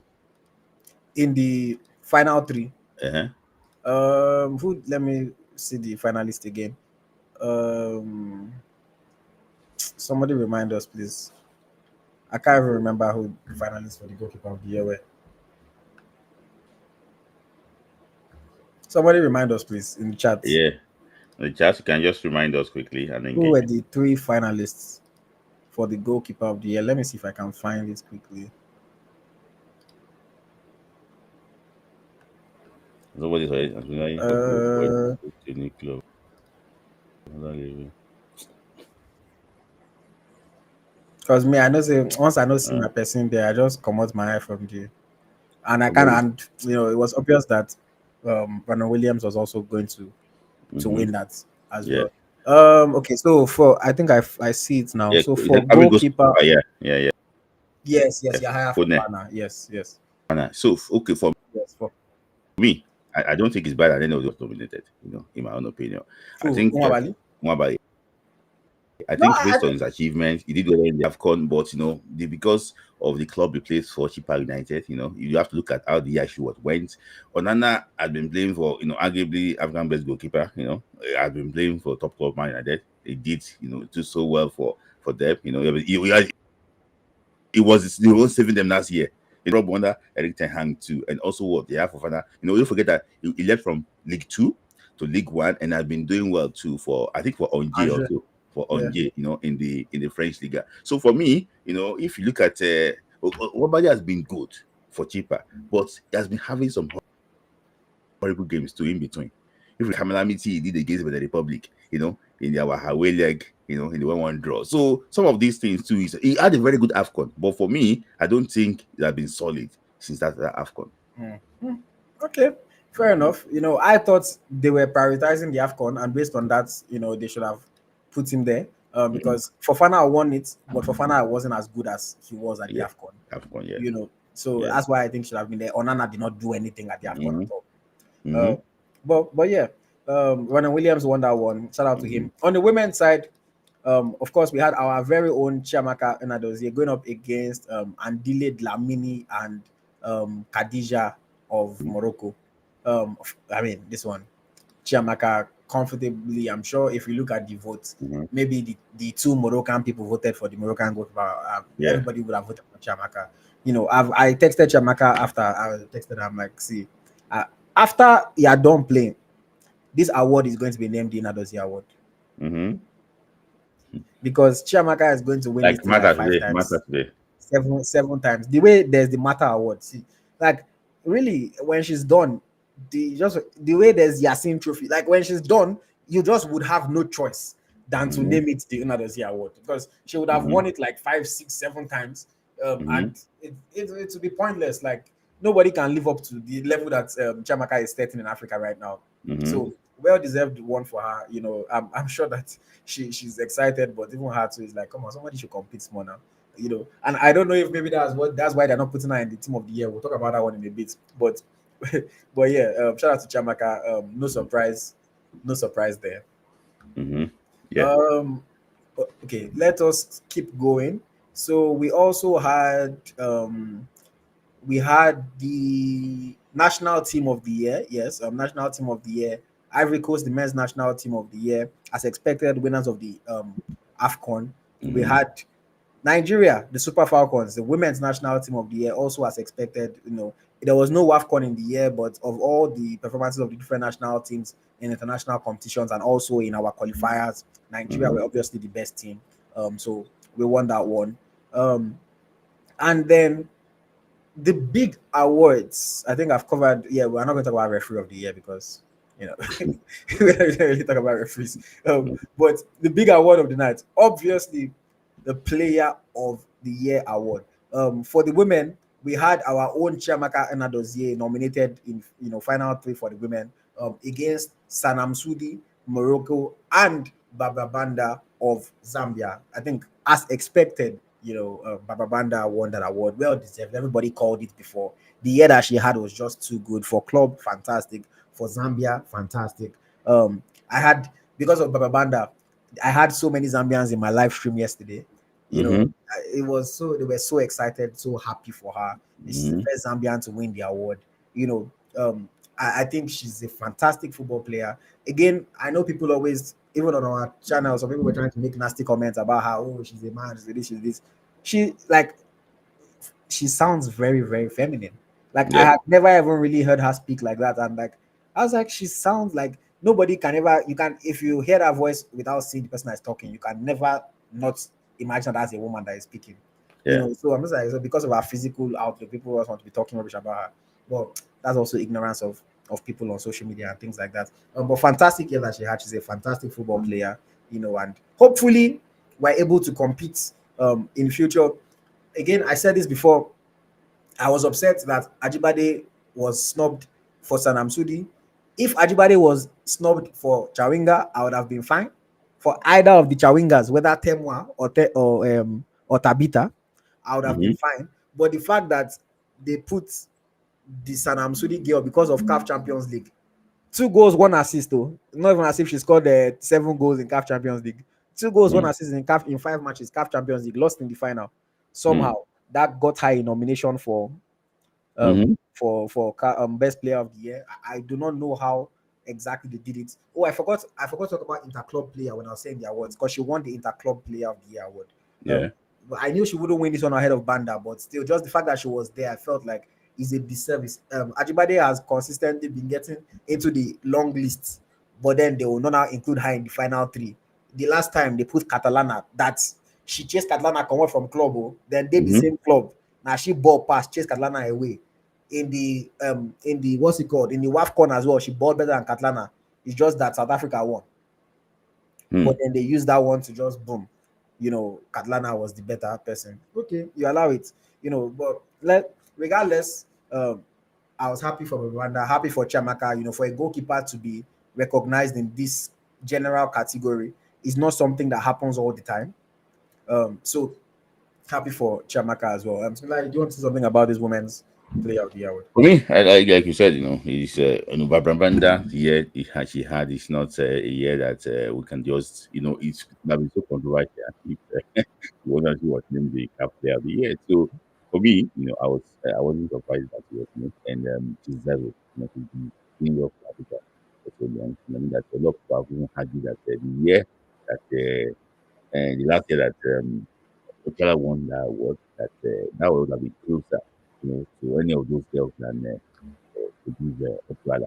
But you know, I'm happy she won that award, and Chiamaka Nnadozie is getting closer and closer. I just think that AFCON win for Nigeria because the AFCON will be considered now before the next award. In December next year, the WAFCON will consider. So maybe probably AFCON Nigerian win. Nigerian win and AFCON. I think Nigeria will what's it called? One of the Nigerian players will win the best player again.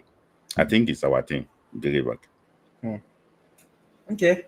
And then finally, the big one, the big one of the night, the Men's Player of the Year award. This one, CAF did not give us a final three; they gave us a final five. And our very own Ademola Lookman was up for this award alongside Ronan Williams, alongside Simon Adingra, Sekou Girassi, and Ashraf Hakimi of Morocco. Of course, we know how loud the noise from the Moroccans was. Now they all said, "Oh, Hakimi, Hakimi, Hakimi, Hakimi, Hakimi." But I think I was fairly confident. I know people were scared. People were scared. A lot of people were scared. Oh, what are they doing? Oh, why are they not reducing it to three? But I just said, CAF wants to create buzz. They want to create anticipation. They want people to talk about it. They want that. They want it to be a debate. This person can win. This person can win it. Even though we all know that the rightful winners are the Mola Lukman, I think they just wanted there to be a debate. Let Mm-hmm. people just be talking, and let there be a lot of conversation Yeah. around the award. But then at the end of the day, they did what was right. Our own Ademola Lookman, back-to-back win for Nigeria. Fantastic year that he had. I'm so happy for him. He delivered a grand master speech, motivated us all. I was watching that thing live, and when he said it, over 4 years ago, I failed in front of the world. Fast forward 4 years later, I'm Mm-hmm. the best player in Africa. I used that already as a reference earlier in this show. Everybody is running a different race. The Yeah. fact that things are not happening for you today, it doesn't matter whether you are playing football, basketball, comedy, music, art. See, as long as you are dedicated to your craft and you keep on working hard, your time can and will come. Everybody's running a different race. Don't look at, oh, but this guy is 19, he already has this, he's already doing that. That's his life. You don't know what's going to happen to him at 30. You just focus on your own self, keep improving, keep working hard. Any young player, keep working hard. Now, don't get me wrong, if you are 27 and you are still dreaming of, making it professionally, you should probably go and get another job. But if you are already playing professionally, you are, things I don't know have not yet worked out quite well for you, etc. You can, keep on pushing and it will happen for you. It will happen for you. Fantastic work.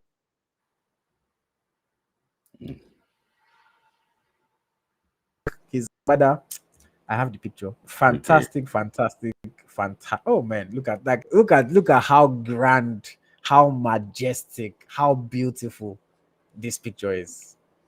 Mm-hmm. Like, man, Ademola Lookman, and the fact that he went there and he started speaking Yoruba, it just touched my heart. It just touched my heart. I've said it before about him not making an effort to connect with people. I've said it before. Mm-hmm. But then this was connecting with people, because Mm-hmm. as soon as I heard Ekale, like the way my spirit just went up, just as a Nigerian, as a Yoruba man. Once I just Mm-hmm. heard Ekale, I just all of a sudden just felt a rush of emotion and I became happier again. So that's exactly what he did. Speaking at Yoruba, he spoke directly to the Nigerian people. He connected with the Nigerian people, and I Mm-hmm. love, see, I don't know if he thought about it a lot before, but that gesture is such a big gesture, man. Mm-hmm. And the love that a lot of people will love him now.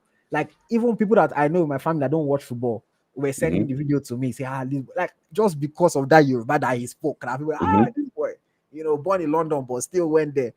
Same thing. People were even saying about Chiamaka, but not to criticize her, not like she did anything wrong, but people were saying that Chiamaka, as an Igbo girl herself, did not even speak, like, born in Nigeria, everything. She spoke English, but it's like they were so, hooked by that.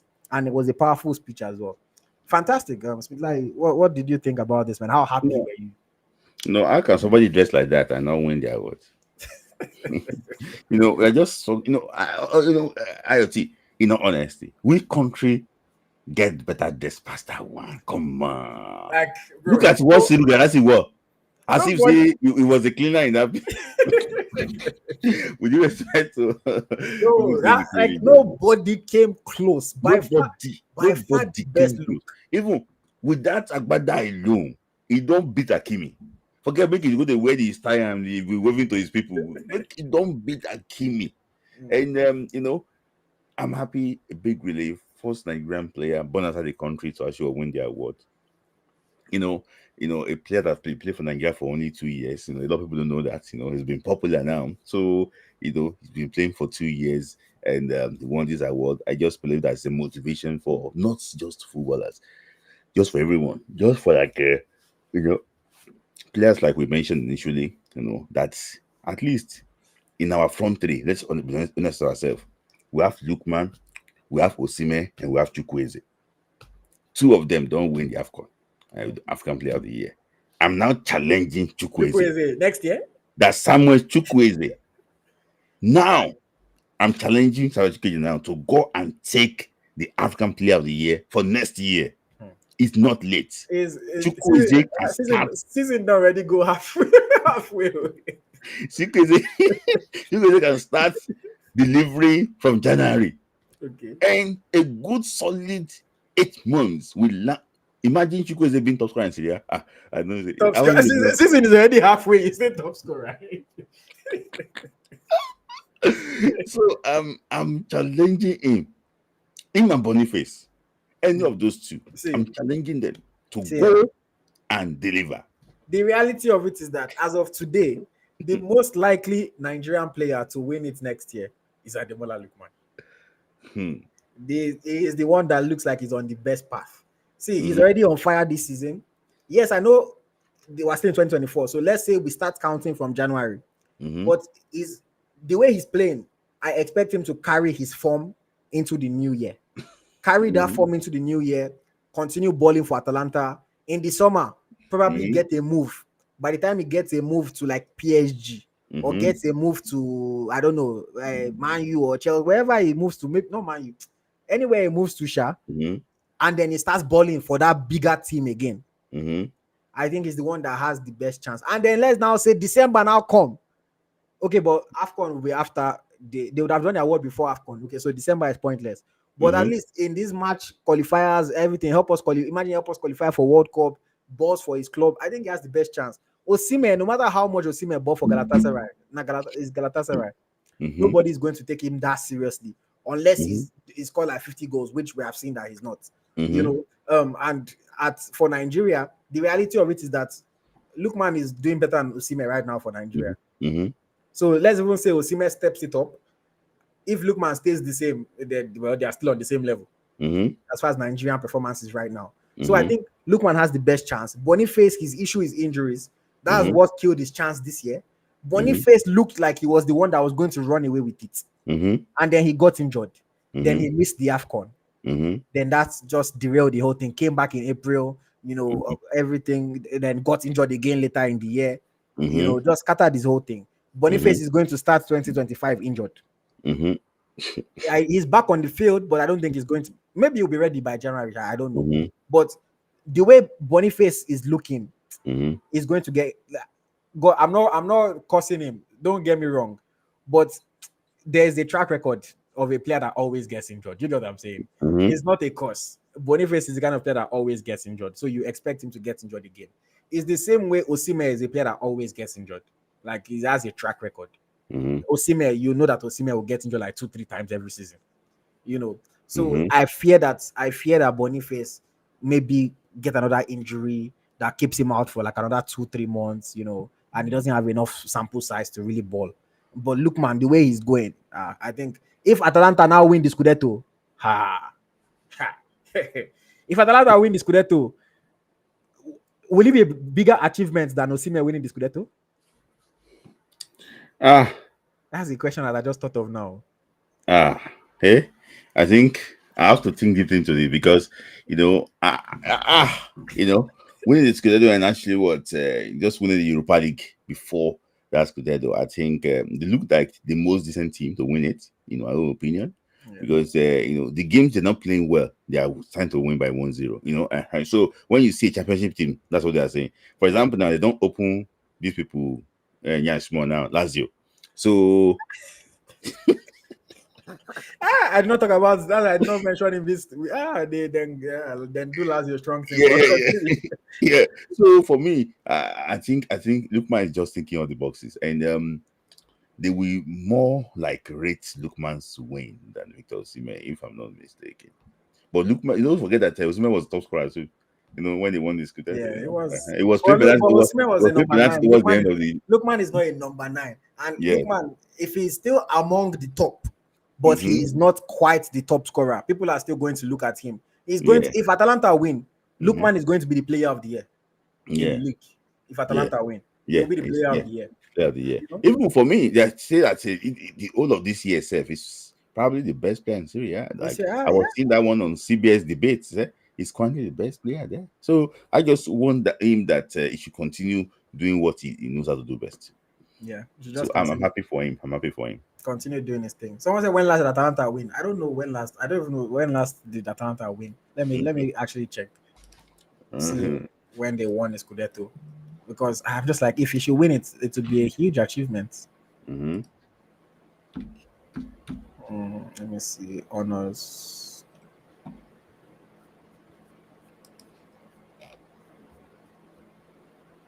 They've never won the Serie A. Mm-mm.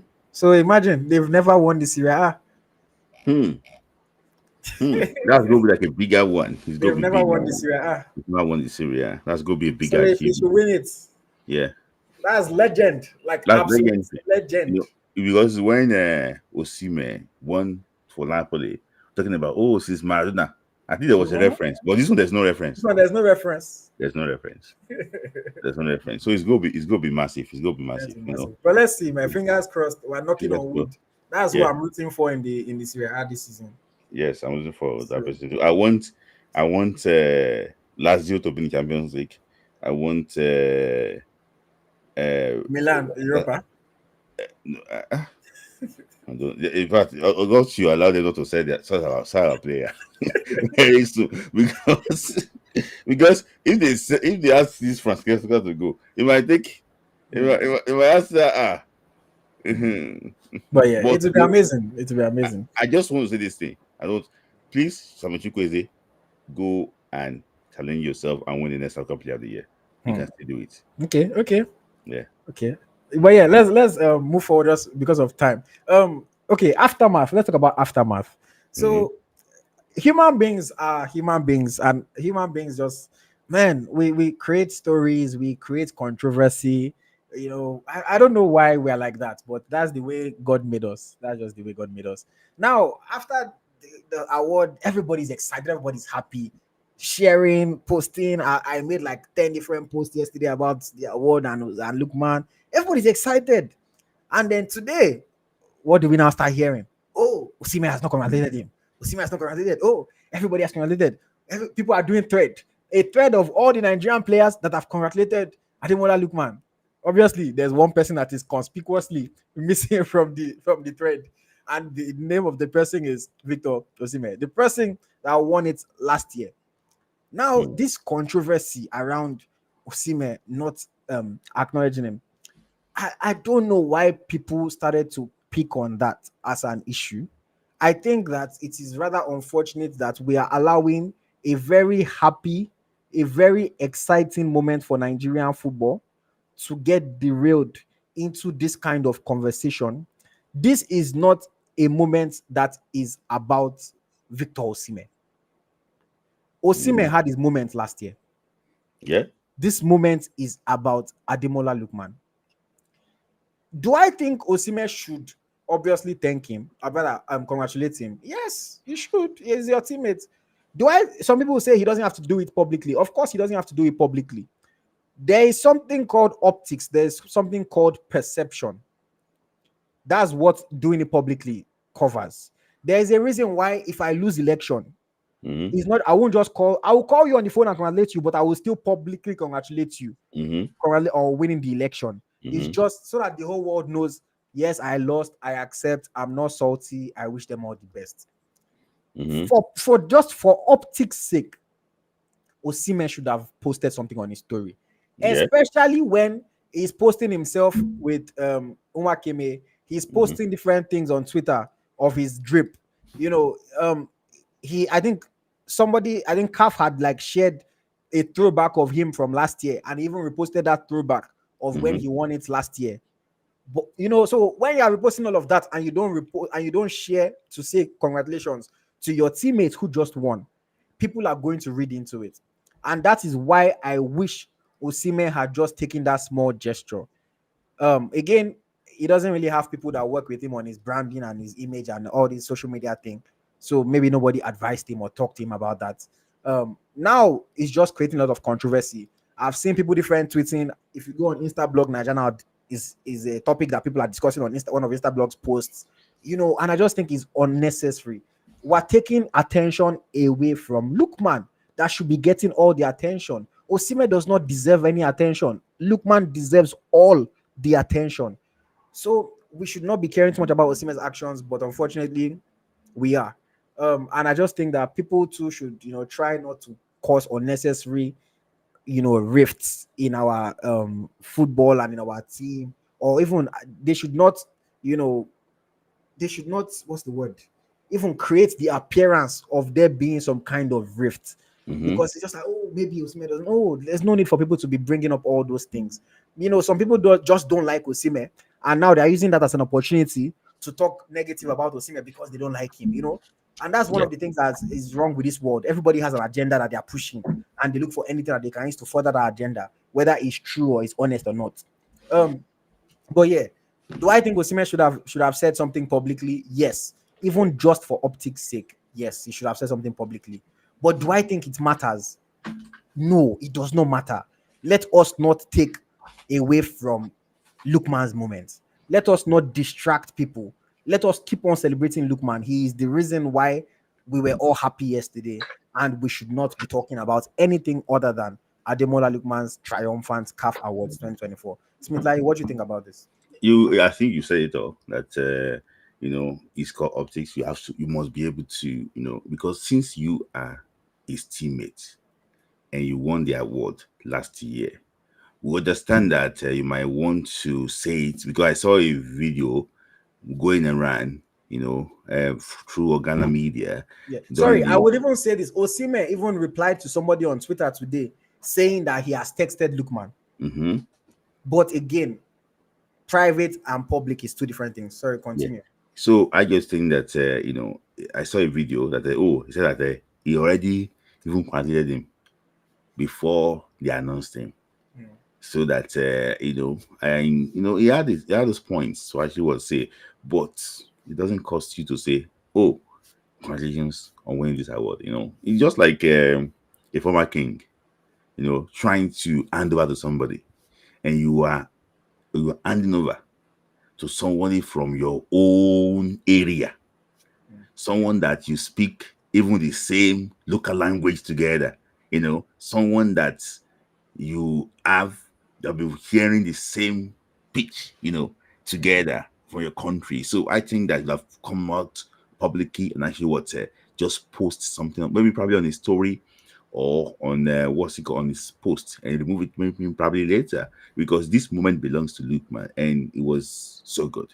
I will not lie to you. So maybe he had his own thing, Victor. The way Victor works, he's so different. That is that is it. So but I just don't want to put too much attention to that because we have, a very difficult, a very important assignment next year, the World Cup qualifier. We want the team to actually be united. But for me, I think that for they call them the Shoboloyoke, or the people that sees the words, carry it about. For the Olofofos, just post in on your story and silence some of what have you.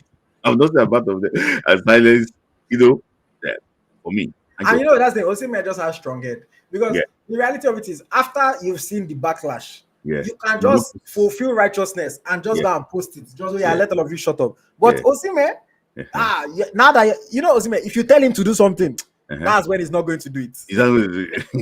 So for me, I just hope That's when he's that not going to do it. I hope that Lukman he sent message to Lukman. Sorry, Lukman I want to reply Bright. Bright, I think you are very, very wrong here. Let's I don't like when people try to act like, oh, why do you care? But no, Bright is saying, oh, bros, forget about people. Why do we act like fans that saw something? Who really cares? Osimhen and Lookman are brothers. A lot of people care. Like, let's not form this who really cares. I don't care. You might not care, but a lot of people care. Go on social media. A lot of people clearly care. So let's not do that. Who really cares? people that are insulting or that are calling him out, that are saying all sorts of negative things about him, they obviously care. And there are people that are genuinely going to now think that he's a, he's a jealous person, or he's a person that does not, like, people are going to have bad thoughts and bad impressions of him from it. So let's not act like it's pointless. People, there are many people that care. There are very many people that care. Yeah. And again, yes, you can congratulate him in private, but it is very different for perception, for optics, for how it looks. Like, let's be realistic. You are saying they are brothers. There are some brothers, best friends. If on the person's birthday, wish him happy birthday for your story, the person will vex. That how my birthday come, you don't wish me happy birthday on your story. Some people vex for that. I'll now go and win the biggest award I've ever won in my life. You get what I'm saying? Yeah. Like, you would expect certain people, like, let's be realistic. You would expect, if I have a big achievement tomorrow, there are some people that I would expect to publicly celebrate me, not privately. I would expect them to publicly celebrate me. So let's not act like, oh, fans are spoiled. No. We are human beings, man. Let's be realistic. We are human beings. You're right, IoT. And to back it up too, if you look at all these Gist Lover Insta blog, I don't know why they do it though. Maybe probably an example. Maybe Davido did not post his girlfriend on his birthday. They will say, there's an issue going on. Yeah. They will link it to 1, 2, 3, pam, pam. That is all. So for me, I just think that Victor is a public person. Victor is the former African player of the year. I'm afraid he's the former, but he just needs to, there's some basic things that you just do to fulfill all righteousness. Fantastic personality. I've never seen anybody more patriotic than Victor Osimhen. He gives his best for the national team. He's a guy I love to watch, and I'm one of the biggest fan of Victor Osimhen. And nothing can change that. But it's just that do it. It costs you nothing. It saves us all this. We would not be having this conversation. Like, it saves us stress. It saves us all the time. Okay. Sorry. Someone also mentioned issue about the captain, but he didn't vote in the best. Ahmed Musa says the captain. He said he's not posted Lukman also. Did you? Well, Lukman, Musa has not been active on social media recently now. Okay. Well, he was the same thing. Like, certain people are not, like Chukwueze. I don't think Chukwueze posted, but Chukwueze has not been active, so I can understand. It's like, imagine if somebody like Boniface did not post. Boniface, where they post memes every day, that one, you would say, but if somebody that has not been active, I can say, okay, maybe the person is not really using social media right now, things like that. But yeah, I think that's that on CAF Awards. Congratulations to Ademola Lookman, congratulations to Chiamaka Nnadozie, congratulations to Super Falcons of Nigeria, congratulations to Randy Wardrum. Yeah, I know a lot of people don't like to give him his credit, but he's the one that made us to be the national team of the year. Yeah, it's not just Imadugu. It's not. If we didn't go to Olympics, we would not win. It's Randy Wardrum's. It's Randy Wardrum's work. So congratulations to Randy Wardrum, whether we like him or not. It's the work that he did. Just to wrap up today, I want to just say, I have an appeal to you guys. I think we have like over 100 people that are watching. When we're doing a show like this, a program like this, it's very easy for us to imagine that all 100 people are friends of the channel, all 100 people are supporters of the channel, all 100 people are people that wish us well. But the reality of it is that there are people that are watching this that don't wish us well.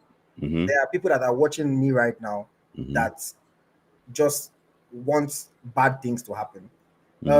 I spoke about the Osimhen transfer, and I spoke about Buchi, because Buchi was Osimhen's main voice from, throughout the whole transfer thing. And I spoke about the very, very hypocritical thing that he did. With evidence, not me just coming to talk, of how he was criticizing what I was saying about Nigerians getting information on Nigerian transfers, how he was saying that, why am I acting like Fabrizio does not do work, etc. And he was criticizing only for him to be doing the same thing that I was saying should be done when Osimhen gave him the information. Somebody now went to go and clip video of what I said. I don't know exactly what the person clipped. I went to go and send to him for him to get upset and for him to get mad. That person, with all due respect, shame on you. I wish that you had more important things to do in your life. I wish that you had more important things to do than just try to spread negativity Mm-hmm. Um, because I don't know what the person clipped, but I can guarantee that the person would never give full context of the Of conversation. what is The happening. person would never give the full clip. They will look for something where you said something that is slightly offensive, and you know this person can get offended by it, and for the person to go and start vexing, you know. And I also think that Buchi, if the person sends you this video that I'm making now, you know, is also a shame that you did not reach out, you did not say anything, but you Mm-hmm. were abhorring hate in your heart, you know, which you went to go and show in public and, you know, talk rubbish about me on comments on social media, you know, say that, oh, me, I've just always been hating. You know, and it's like, bro. And then when I saw the comments that he made, and I sent a DM to him, like, bro, like, what did I do to you that you're saying this about me? Then he now started saying, "Oh, me, I spoke about him on my podcast. That I'm the one that first said something about him. That is me that started the beef." I said, "Bro, which beef? There is no beef. I spoke about one particular situation of an interaction we had and the hypocrisy around it. That's it. I have nothing against you. I wish you all the best." You know, and I told him, like, bro, it's shameful that you and I that we suppose they look each other and say which work we fit do together. Somebody sent you a clip. I don't know exactly what the person said when they sent it, and all of a sudden you are abhorring this resentment for me in your heart that you go and pour out in public, and I don't even know that all this is happening. You are in a beef with me that I'm not aware that we are beefing. I think it's rather disappointing and shameful. While we're having a conversation, I extended the olive branch. I even told him, if what I said about the hypocrisy of your actions offended you, I apologize. I even said that. If it offended you, I apologize. But bro, I have nothing against you. I have no issue with you, no beef with you, nothing. What does he do? You're just like every Nigerian journalist. You just hateful. Just this one, that one, that one. And I guess it's also sad, you know, at the end of the day, I'm not going to beg anybody to be my friend. I am not in the business of making enemies. I'm not in the, Mm-hmm. I want friends. I want good relationships. But if somebody sent you a random clip, you got offended, you went to publicly slander me, I reached out to you after you publicly slandered me, I still even apologized, I still even extended my hand out to you, and you refused to shake my hand. There's nothing I can do. I'll move on with my life. I just wanted to say this because he did not reply me everything, and I just wanted to say this because the person that sent it to him is probably watching us now. Mm-hmm. You know, I couldn't care less about Bucci or about anybody else. My preference is to have good relationships with everybody Yeah. because I believe that nobody grows in isolation. We Yeah. grow together, we collaborate. But Mm-hmm. again, I'm not going to beg anybody to be my friend. I'm not going to beg anybody to accept my apology. If Yeah. you want to insult me in public, fine. If you want to insult me in private spaces, you want to talk negative about me in private spaces, fine. I'll keep on pushing, I'll keep on doing my work. My work will keep on speaking for me. What I've achieved in a short time, coming from a guy that nobody knew ever, and I know the impact that I've made in Nigerian football in a short time. I've never worked on radio in Nigeria that people saw me on mainstream radio. I've never been on TV that people saw me in mainstream TV. That's how I became popular. I've never worked for any newspaper that maybe that's how I became popular from one newspaper. Most of the 90% of the Nigerian journalists that you know today that talk football, isn't that their story? They were in Mm-hmm. one newspaper, they were in one TV station, they were in one radio station. That's his story. He's still on a radio station. That's Mm-hmm. what gave him the clout. Any clout, any relevance I have today was because of my own creation. 100% my own creation, my own idea, my own work, my own platform. So I'm not going to beg anybody to be my friend, but I wanted to say that I have no issues with anybody.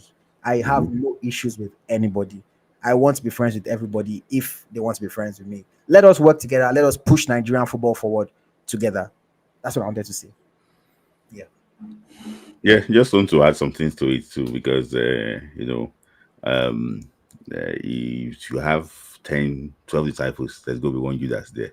There's no how it is. When I was seeing that one person just joined in that night, maybe they went to go and call somebody, say, "Come and listen to what they are saying now."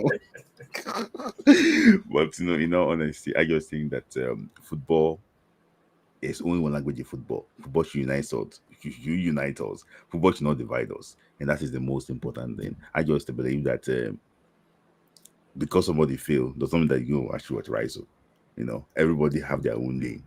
Nobody can go in isolation. We have to work together.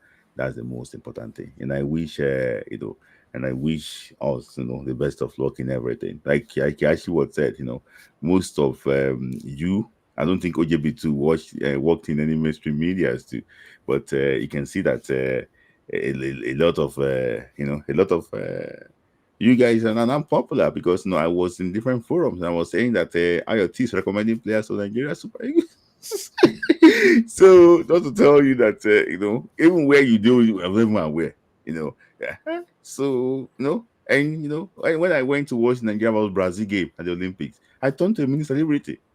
Mm. We're shouting, "Hey, where's IoT? Hey, this is, where's this? Ah, I know you, IoT. No, they here. They were just shouting and shouting. So, this is what things Plasma can actually give us. So, I beg, no turn anybody to our enemy. I beg. The one way we don't get is enough. Okay. That's it. That's Everybody be it. all right, yeah. Everybody Yeah, be all right. Okay, yeah. if you want to call in, now is the time. We're already at the 2 hour mark, so we're going to take calls very, very quickly. But if you want to call in, now is the time. We had one person, the person just disappeared. But Okay. we'll wait for 2, 3 minutes. Anybody that Mm, wants to just talk about the awards, talk about anything, now is the chance for you to call into the show. yeah. Okay. First caller, how you doing? Yeah, good morning. No, Morning, there's IoT. okay. Good morning. Yeah. Yeah. Good morning. Good morning, Spindai. Good morning to you too. Yeah, There's me. a lot of feedback from your mic. I think it's your headphones. I There's a think lot it's of your headphone. Maybe we can remove yeah. the There's a lot headphone. of feedback. Yeah. Where are you calling from? Now we cannot even hear you again. Can you hear me now? Okay. We can hear Yes. you. Uh, We can hear you can you. hear me? Yes. Go Yes. on. Okay. Uh, well, first of all, congratulations to Lukman, the Yeah. new star boy. You know, but I'm surprised. There are some things you didn't talk about. I'm surprised you people didn't talk about it. I want to diss NFF president Ibrahim Musa Bitel. Super Falcons won Team of the Year, and you get mind. You did not thank the players that suffer to win that, or even the coach, the former coach now. Na Oluremi Tinubu you can't dey thank. Abeg, make am make sense, abeg. For wetin? What? Okay, no, okay. No, leave that one. I want to diss CAF too. CAF, how far? You give person goalkeeper of the year, team release, you no see the person for goal. Make it make sense now. Make it make sense. How? Tell the people I want to diss. This one na the diss people. They just leave it like this. This today is a diss. You understand? Tell people I want to diss. Kanu Nwankwo and Ifeanyi Nkweme. Hmm. Why? Because they have run my favorite Nigerian team to the ground. IoT, Smith Line, do you know that Imba players are on half salary? But Why? Because they are not winning. I thought when Kanu They Mhm. are joined, not winning. I thought it was a revival. I thought it was, you know. Revive our cup. Na preacher him be, na pastor him be. Do you know that they are still stranded in Maputo till now? They have not come to as of yesterday. Wow. As of yesterday. Mm. As of yesterday. These are two people who played at the highest level of football. The highest level. Look at what they are subjecting players to. We went to play a league game in in Meduguri. We traveled for 3 days by road. Yet you expect players to play well. How? How? Or is it the one that they went to play a African Football League last? Is it last year? That one player they used Biro write a name for Jesse. Then the final one. because me, I Smith Naya said it already. Chan Eagles, they know they make Chan. Forget it. Forget it. Mm. Forget it.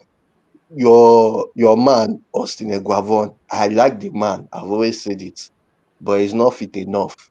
Baba don't run. He don't leave Ogumodede and Ilechukwu to handle them. We are now playing grasshoppers or grasshopper, whichever one they call up. You dey that Kai, Nigeria. We too like to dey play for this country. Cruise. I just hope we make Nations Cup but not this cruise because No, our Nations Cup, we my don't qualify. this thing has ended. Mm. No, but No, we I don't mean qualify World for Cup. Sorry. okay. That World Cup, that Eh, one a prayer. That one a prayer. We pray for the I World Cup. beg, I beg, I beg. Even my prayer points for Chilo. Nigeria must make World Cup at least. I beg. You understand? So that's it. We just want Nigerian football to be better. Let's stop all this mediocrity. Not that when match come now, you will now invite Benjamin Tanimu or Kelechi Iheanacho again. Person will go dey dance for field. I don't need that one. Okay. I'm going to See, have to let you go, but your points are well noted. I'm going to respond to what you said about the calf thing now. Thank you for bringing that up as well. But yeah, thank you. Mhm. So yeah, Xcode, nice contribution there. That's it. I'm happy that he mentioned that calf thing because I somehow forgot to talk about it when we were doing the awards rundown. So on the men's team of the year, Ademola Lookman and Victor Osimhen were both voted into the men's team of the year, the 11, at the awards. And on the women's side, we had four Super Falcons. We had Osinachi Ohale, we had Michelle Alozie, we had Rashidat Ajibade, thank God, and we had Asizat Oshuala into the women's team of the year, 4 out of 11. Now, the controversy is how did Chiamaka Nadozie win the female goalkeeper of the year, but somehow wasn't in the team of the year? How did Ronan Williams win the male goalkeeper of the year, somehow wasn't in the team of the year? Certain other players, somebody that is getting nominated, Salam Sudi, nominated for player of the year, but cannot make the best 11. Let me explain to you guys how that happens. The first thing I will say is it is not CAF. We cannot blame CAF for this. It is the players, the African players. The award winners, the main award winners, if you went to the wrong person, yes, you can blame CAF. But for the team of the team of the year is voted 100% by the players. 100% by the players. So what it means is that for whatever reason, the African players felt like Andile Dlamini was better than Chiamaka Nadozie for whatever reason. I don't know how somebody can think that, but she got more votes. That's what it means. It means that Onana got more votes than Williams. That's just simply what it means. It was the players that voted.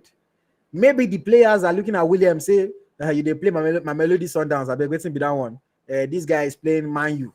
That I don't care how many penalty you saved in AFCON.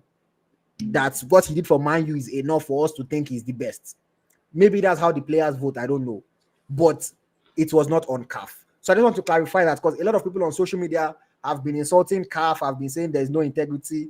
If you remember, the same thing happened last year. Inadozie did not make the team of the year last year also. Mhm. The same thing happened last year. So Yeah. it is not CAF that decides the team of the year. It is the players. I don't know, maybe for some reason they just like the Dlamini girl, or for some reason they don't really think Chiamaka is doing so well. I don't know what it is. Same thing with anybody that didn't make it. Even I personally was surprised that they put Osimhen in the team of the year.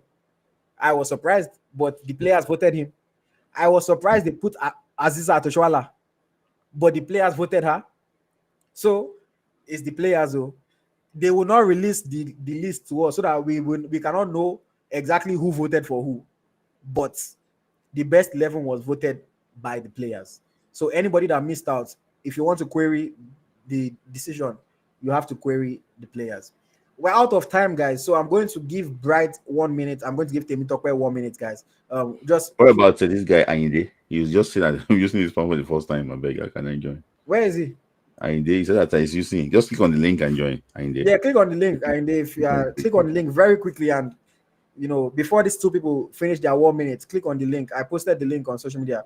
If you look on the comments on YouTube, you will see the link. Unless I delete it. Okay, I think I deleted it actually. Okay, I'll post the link again for you, Ainde. I'll post the link for you. But yes, Bright, please, just 1 minute very quickly. Hello. Good evening. Yes, good evening. How are you doing? Where are you calling from? I'm calling from Austria. I don't know if you know Austria. It's like close to How would we not know Austria now? I will not know. because sometimes it's like people think it's Australia. It's a very small country in Europe, so people don't. Well done, bro.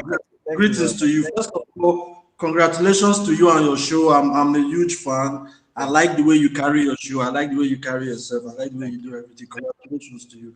Thank you. I appreciate it. Yes, I just called. The reason I clicked is because of this Lookman and Osimhen issue. Personally, as a Nigerian fan, I just feel like that is so unnecessary, given the things that we have to accomplish. Remember, we've not qualified for World Cup, so it is easy to always throw stones and criticize. This player did not do well, that coach is not doing well, he should be sacked. But sometimes I just feel like Nigerian fans don't take accountability for anything. It's like, I don't understand. The England people are doing this, and you can see it didn't bring them anywhere. The fans is always criticizing their players, criticizing their managers, and they don't win anything. I don't know why we want to follow that route. I don't understand. There was a time we just pick up our players, give them confidence, go and represent your country. That was enough for us. We didn't care which club he was playing for or this one. But all of a sudden now, I think it has to do with too much EPA games we are watching, or all these things. Now we are starting to I don't know if it is intentional or it's just, I don't know. We sound too much like European fans these days. We don't have that Niger. I don't know how to say it. Something is just not there. We don't know how to push our team anymore, But yeah, I don't know. It's just my opinion. All right. Your opinion well noted. No, thank you. I appreciate it. Thank you for calling in. Thank you very much for. Can I just answer Bright? Yeah, you can. Yeah, you can. You said that we're more exposed now because we're not in the age that if you bring a player on now, we can go and search him and we know the details of all these players. So before they would say a player, there was a time that one of the biggest camps in this country, they brought a player he's from Barcelona. There was no record to say he's from Barcelona. What we saw, it was very Barcelona in the sitting room.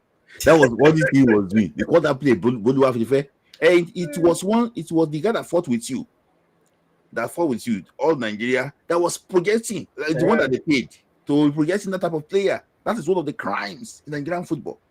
Biggest crime. The player does not have any attachment. So now, if it's now, we go and text straight away. We call him out, but because this social media wasn't that big then, so he was doing those things. So now we are more exposed. We know everything now.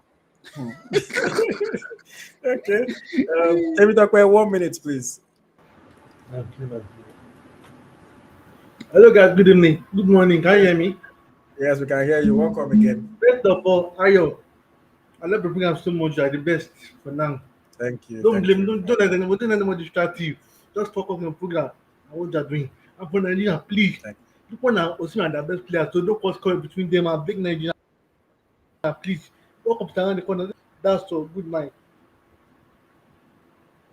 All right. Okay, very straight to the point. Just deliver. No, thank you very much. Thank you. That's how to use 1 minute. If this what's it called? If you are pitching your business now, all the people will be like, "Wow, good. Just stick to your time and deliver." And he made good points. He said, appreciated me. I always like that. Thank you very much. And he said, let's not cause any division between Lookman and Osimhen. They are our two best players. We are on the verge of not going to the World Cup. We need our two best players to be on the same page. No be the one way because of what one person said on social media now. Somebody will now be harboring one resentment. We need everybody on the same page. So yes, I agree. Nobody should be causing, the people that are talking so much, that are making it into, you see, these are Osimhen. Some people are saying, Osimhen last year was paying influencers. Oh, Lookman did not pay influencers. People are just starting to create. All those people should shut up, man. Let's just be happy for Lookman and let's wish our team all the best. But yes, final caller for the night. Oladipo Ainde. You say this is your first time. Welcome. Thank you for Yeah, joining. yeah. Good evening. This is my first time on your platform, and No, thank you, thank you. yeah, I love what you guys are doing on Instagram. I'm DXAY, and I'm always, Oh, DXAY, yeah, I know. engaging, and but I'm always trying to come online on Instagram. So I know this place you have very few people showing up. The So crowd no big, so that's yeah, why I yeah, yeah, come yeah, yeah, yeah. So I really the first time I saw your platform was my classmate in uni. He's late now, Ayo Adams. So I Oh, think he joined your cool. live. So I was impressed. Thank you. Yeah, I really love what you guys are doing. You and Yeah, the big man up there. Yeah, but yeah, yeah, yeah. that's all I got to say. No, thank Yo, you. I thank you. appreciate it. Where are you joining us from? Birmingham, Birmingham. And you Oh, asked me, that's you asked me, that is neighbor. yeah, yeah, Yeah, I see he's always calling from Manchester. So yeah, yeah, yeah. yeah. Big Oh, ups, bro. nice to Big see ups, you. big ups. Nice to Thank see you you. very Yeah, much, yeah. man. Same Much here, same appreciated. here. Thank you for today. Yeah, yeah, Anything you want to yeah. say about the footballer? You just came to hail us. Um, a whole lot, but I don't got time. But yeah, yeah. So All I Okay, right, don't don't no want worry. to problem. Next week. break protocols. Next week. All right. Thank you very much, man. I Thank appreciate you, Yeah, it. Thank you thank for you, definitely. thank you. Bye, joining. bye. Yeah, okay, All right. yeah. Yeah, pleasure, a pleasure. Always nice to And hear now kind people stick with time words. today. Yeah, yeah. Thank you very much, guys. It's been a Thank you, Bright. nice Thank one. you, Um, Aide. Top way, always. yeah. For anything that we did not cover today, guys, I always say, please, please, please, once this show is over now, go on our comments and tell us next week, talk about this. Next week, talk about this. At any Mhm. point throughout the week, you can always send me a DM. You can always leave a comment. You can always tag me on social media. IoT, please on your program, talk about this, talk about this. Because people will never send message, they never tell us what they want to hear. We will now come up with a program by ourselves. We'll come to deliver it. Yeah, As we're now doing it, all of a sudden now, people say, oh, you don't talk about it, you don't talk about it, you don't talk about this one. yeah, And I always try to explain to people that we have an order. yeah, By the time we come on this live, we've yeah. already planned everything out. We Everything. have an order. Yeah, So anything that you want us to talk about, please always try to make sure you send it to us ahead of time. yeah, You have up until like 3 hours before the show. You can still send it and we can still include it. yeah. But once we are on live, we cannot add any topic that we had not Discuss. included before. Otherwise, we'll be here for extra 30 minutes because we have to add one topic to Yeah, it. it's already 2 hours 50 minutes now. You see how long we're already taking with the one that we planned. So, Yeah. But yeah, thank you very much, guys, man. I appreciate it. Thank you very, very, very much. Please, if you are watching this and you've not subscribed, like I said earlier, our numbers are showing us that 53% of people that watch our channel have not subscribed. 53%, guys. So please, if you are watching this, I know sometimes maybe you follow the link on Twitter and maybe you're like, it's stressful for you to have to now start signing into your YouTube and those kind of things. Please just take that 1 minute to sign in and just subscribe to the channel. Yeah. It does a world of good for us. If you are watching this now, please like it. We have 52 likes, but we've had over 100 people that have been watching constantly. So it means that about half of the people that are watching did not like it. So please, before you go, just like the video. If you're on your phone, the button is right there. If you're on your TV, just use your remote, press the up button. Just click like. It costs you absolutely nothing. And it does a world of good for us. And again, like I always say, if you are compelled to support us financially, the channel always needs money to bring these programs to you. All the podcasts, we pay for servers to host everything. We pay for equipment. I have staff that do graphics, that do video editing. If you would like to support the channel in any way, you can always leave a super chat. Even 1 naira, we appreciate it. If you give us a single naira, a single dollar of your hard-earned money, we appreciate it. If you want to become a member of the channel so that you can get exclusive content, you can get exclusive perks, you can get giveaways. For all the giveaways that we have coming up, we will always choose members of the channel first, guaranteed. We have game shows that were coming up.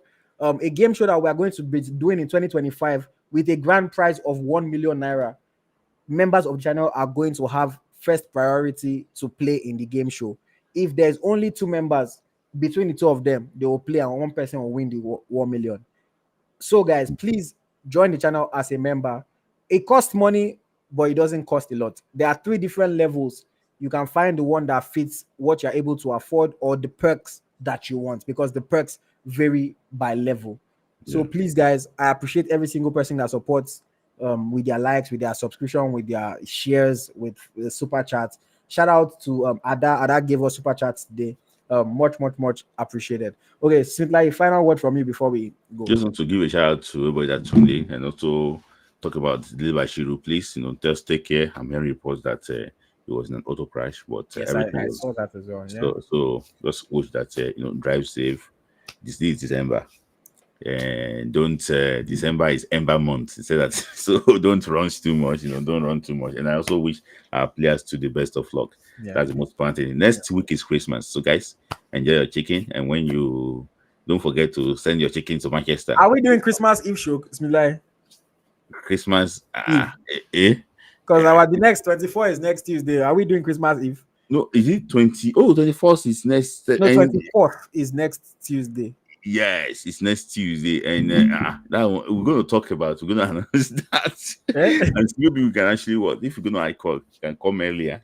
Okay, yeah, we can come earlier in the day. Okay, don't worry. I'm free that day. So yeah, we can probably. We'll announce. I'll post on social media what time. Yeah, but we'll come earlier in the day on Christmas Eve. So you guys want to spend maybe 1 or 2 hours with us on Christmas Eve? Feel free to join us. Yeah. That's and the next one is on New Year's Day, Abi?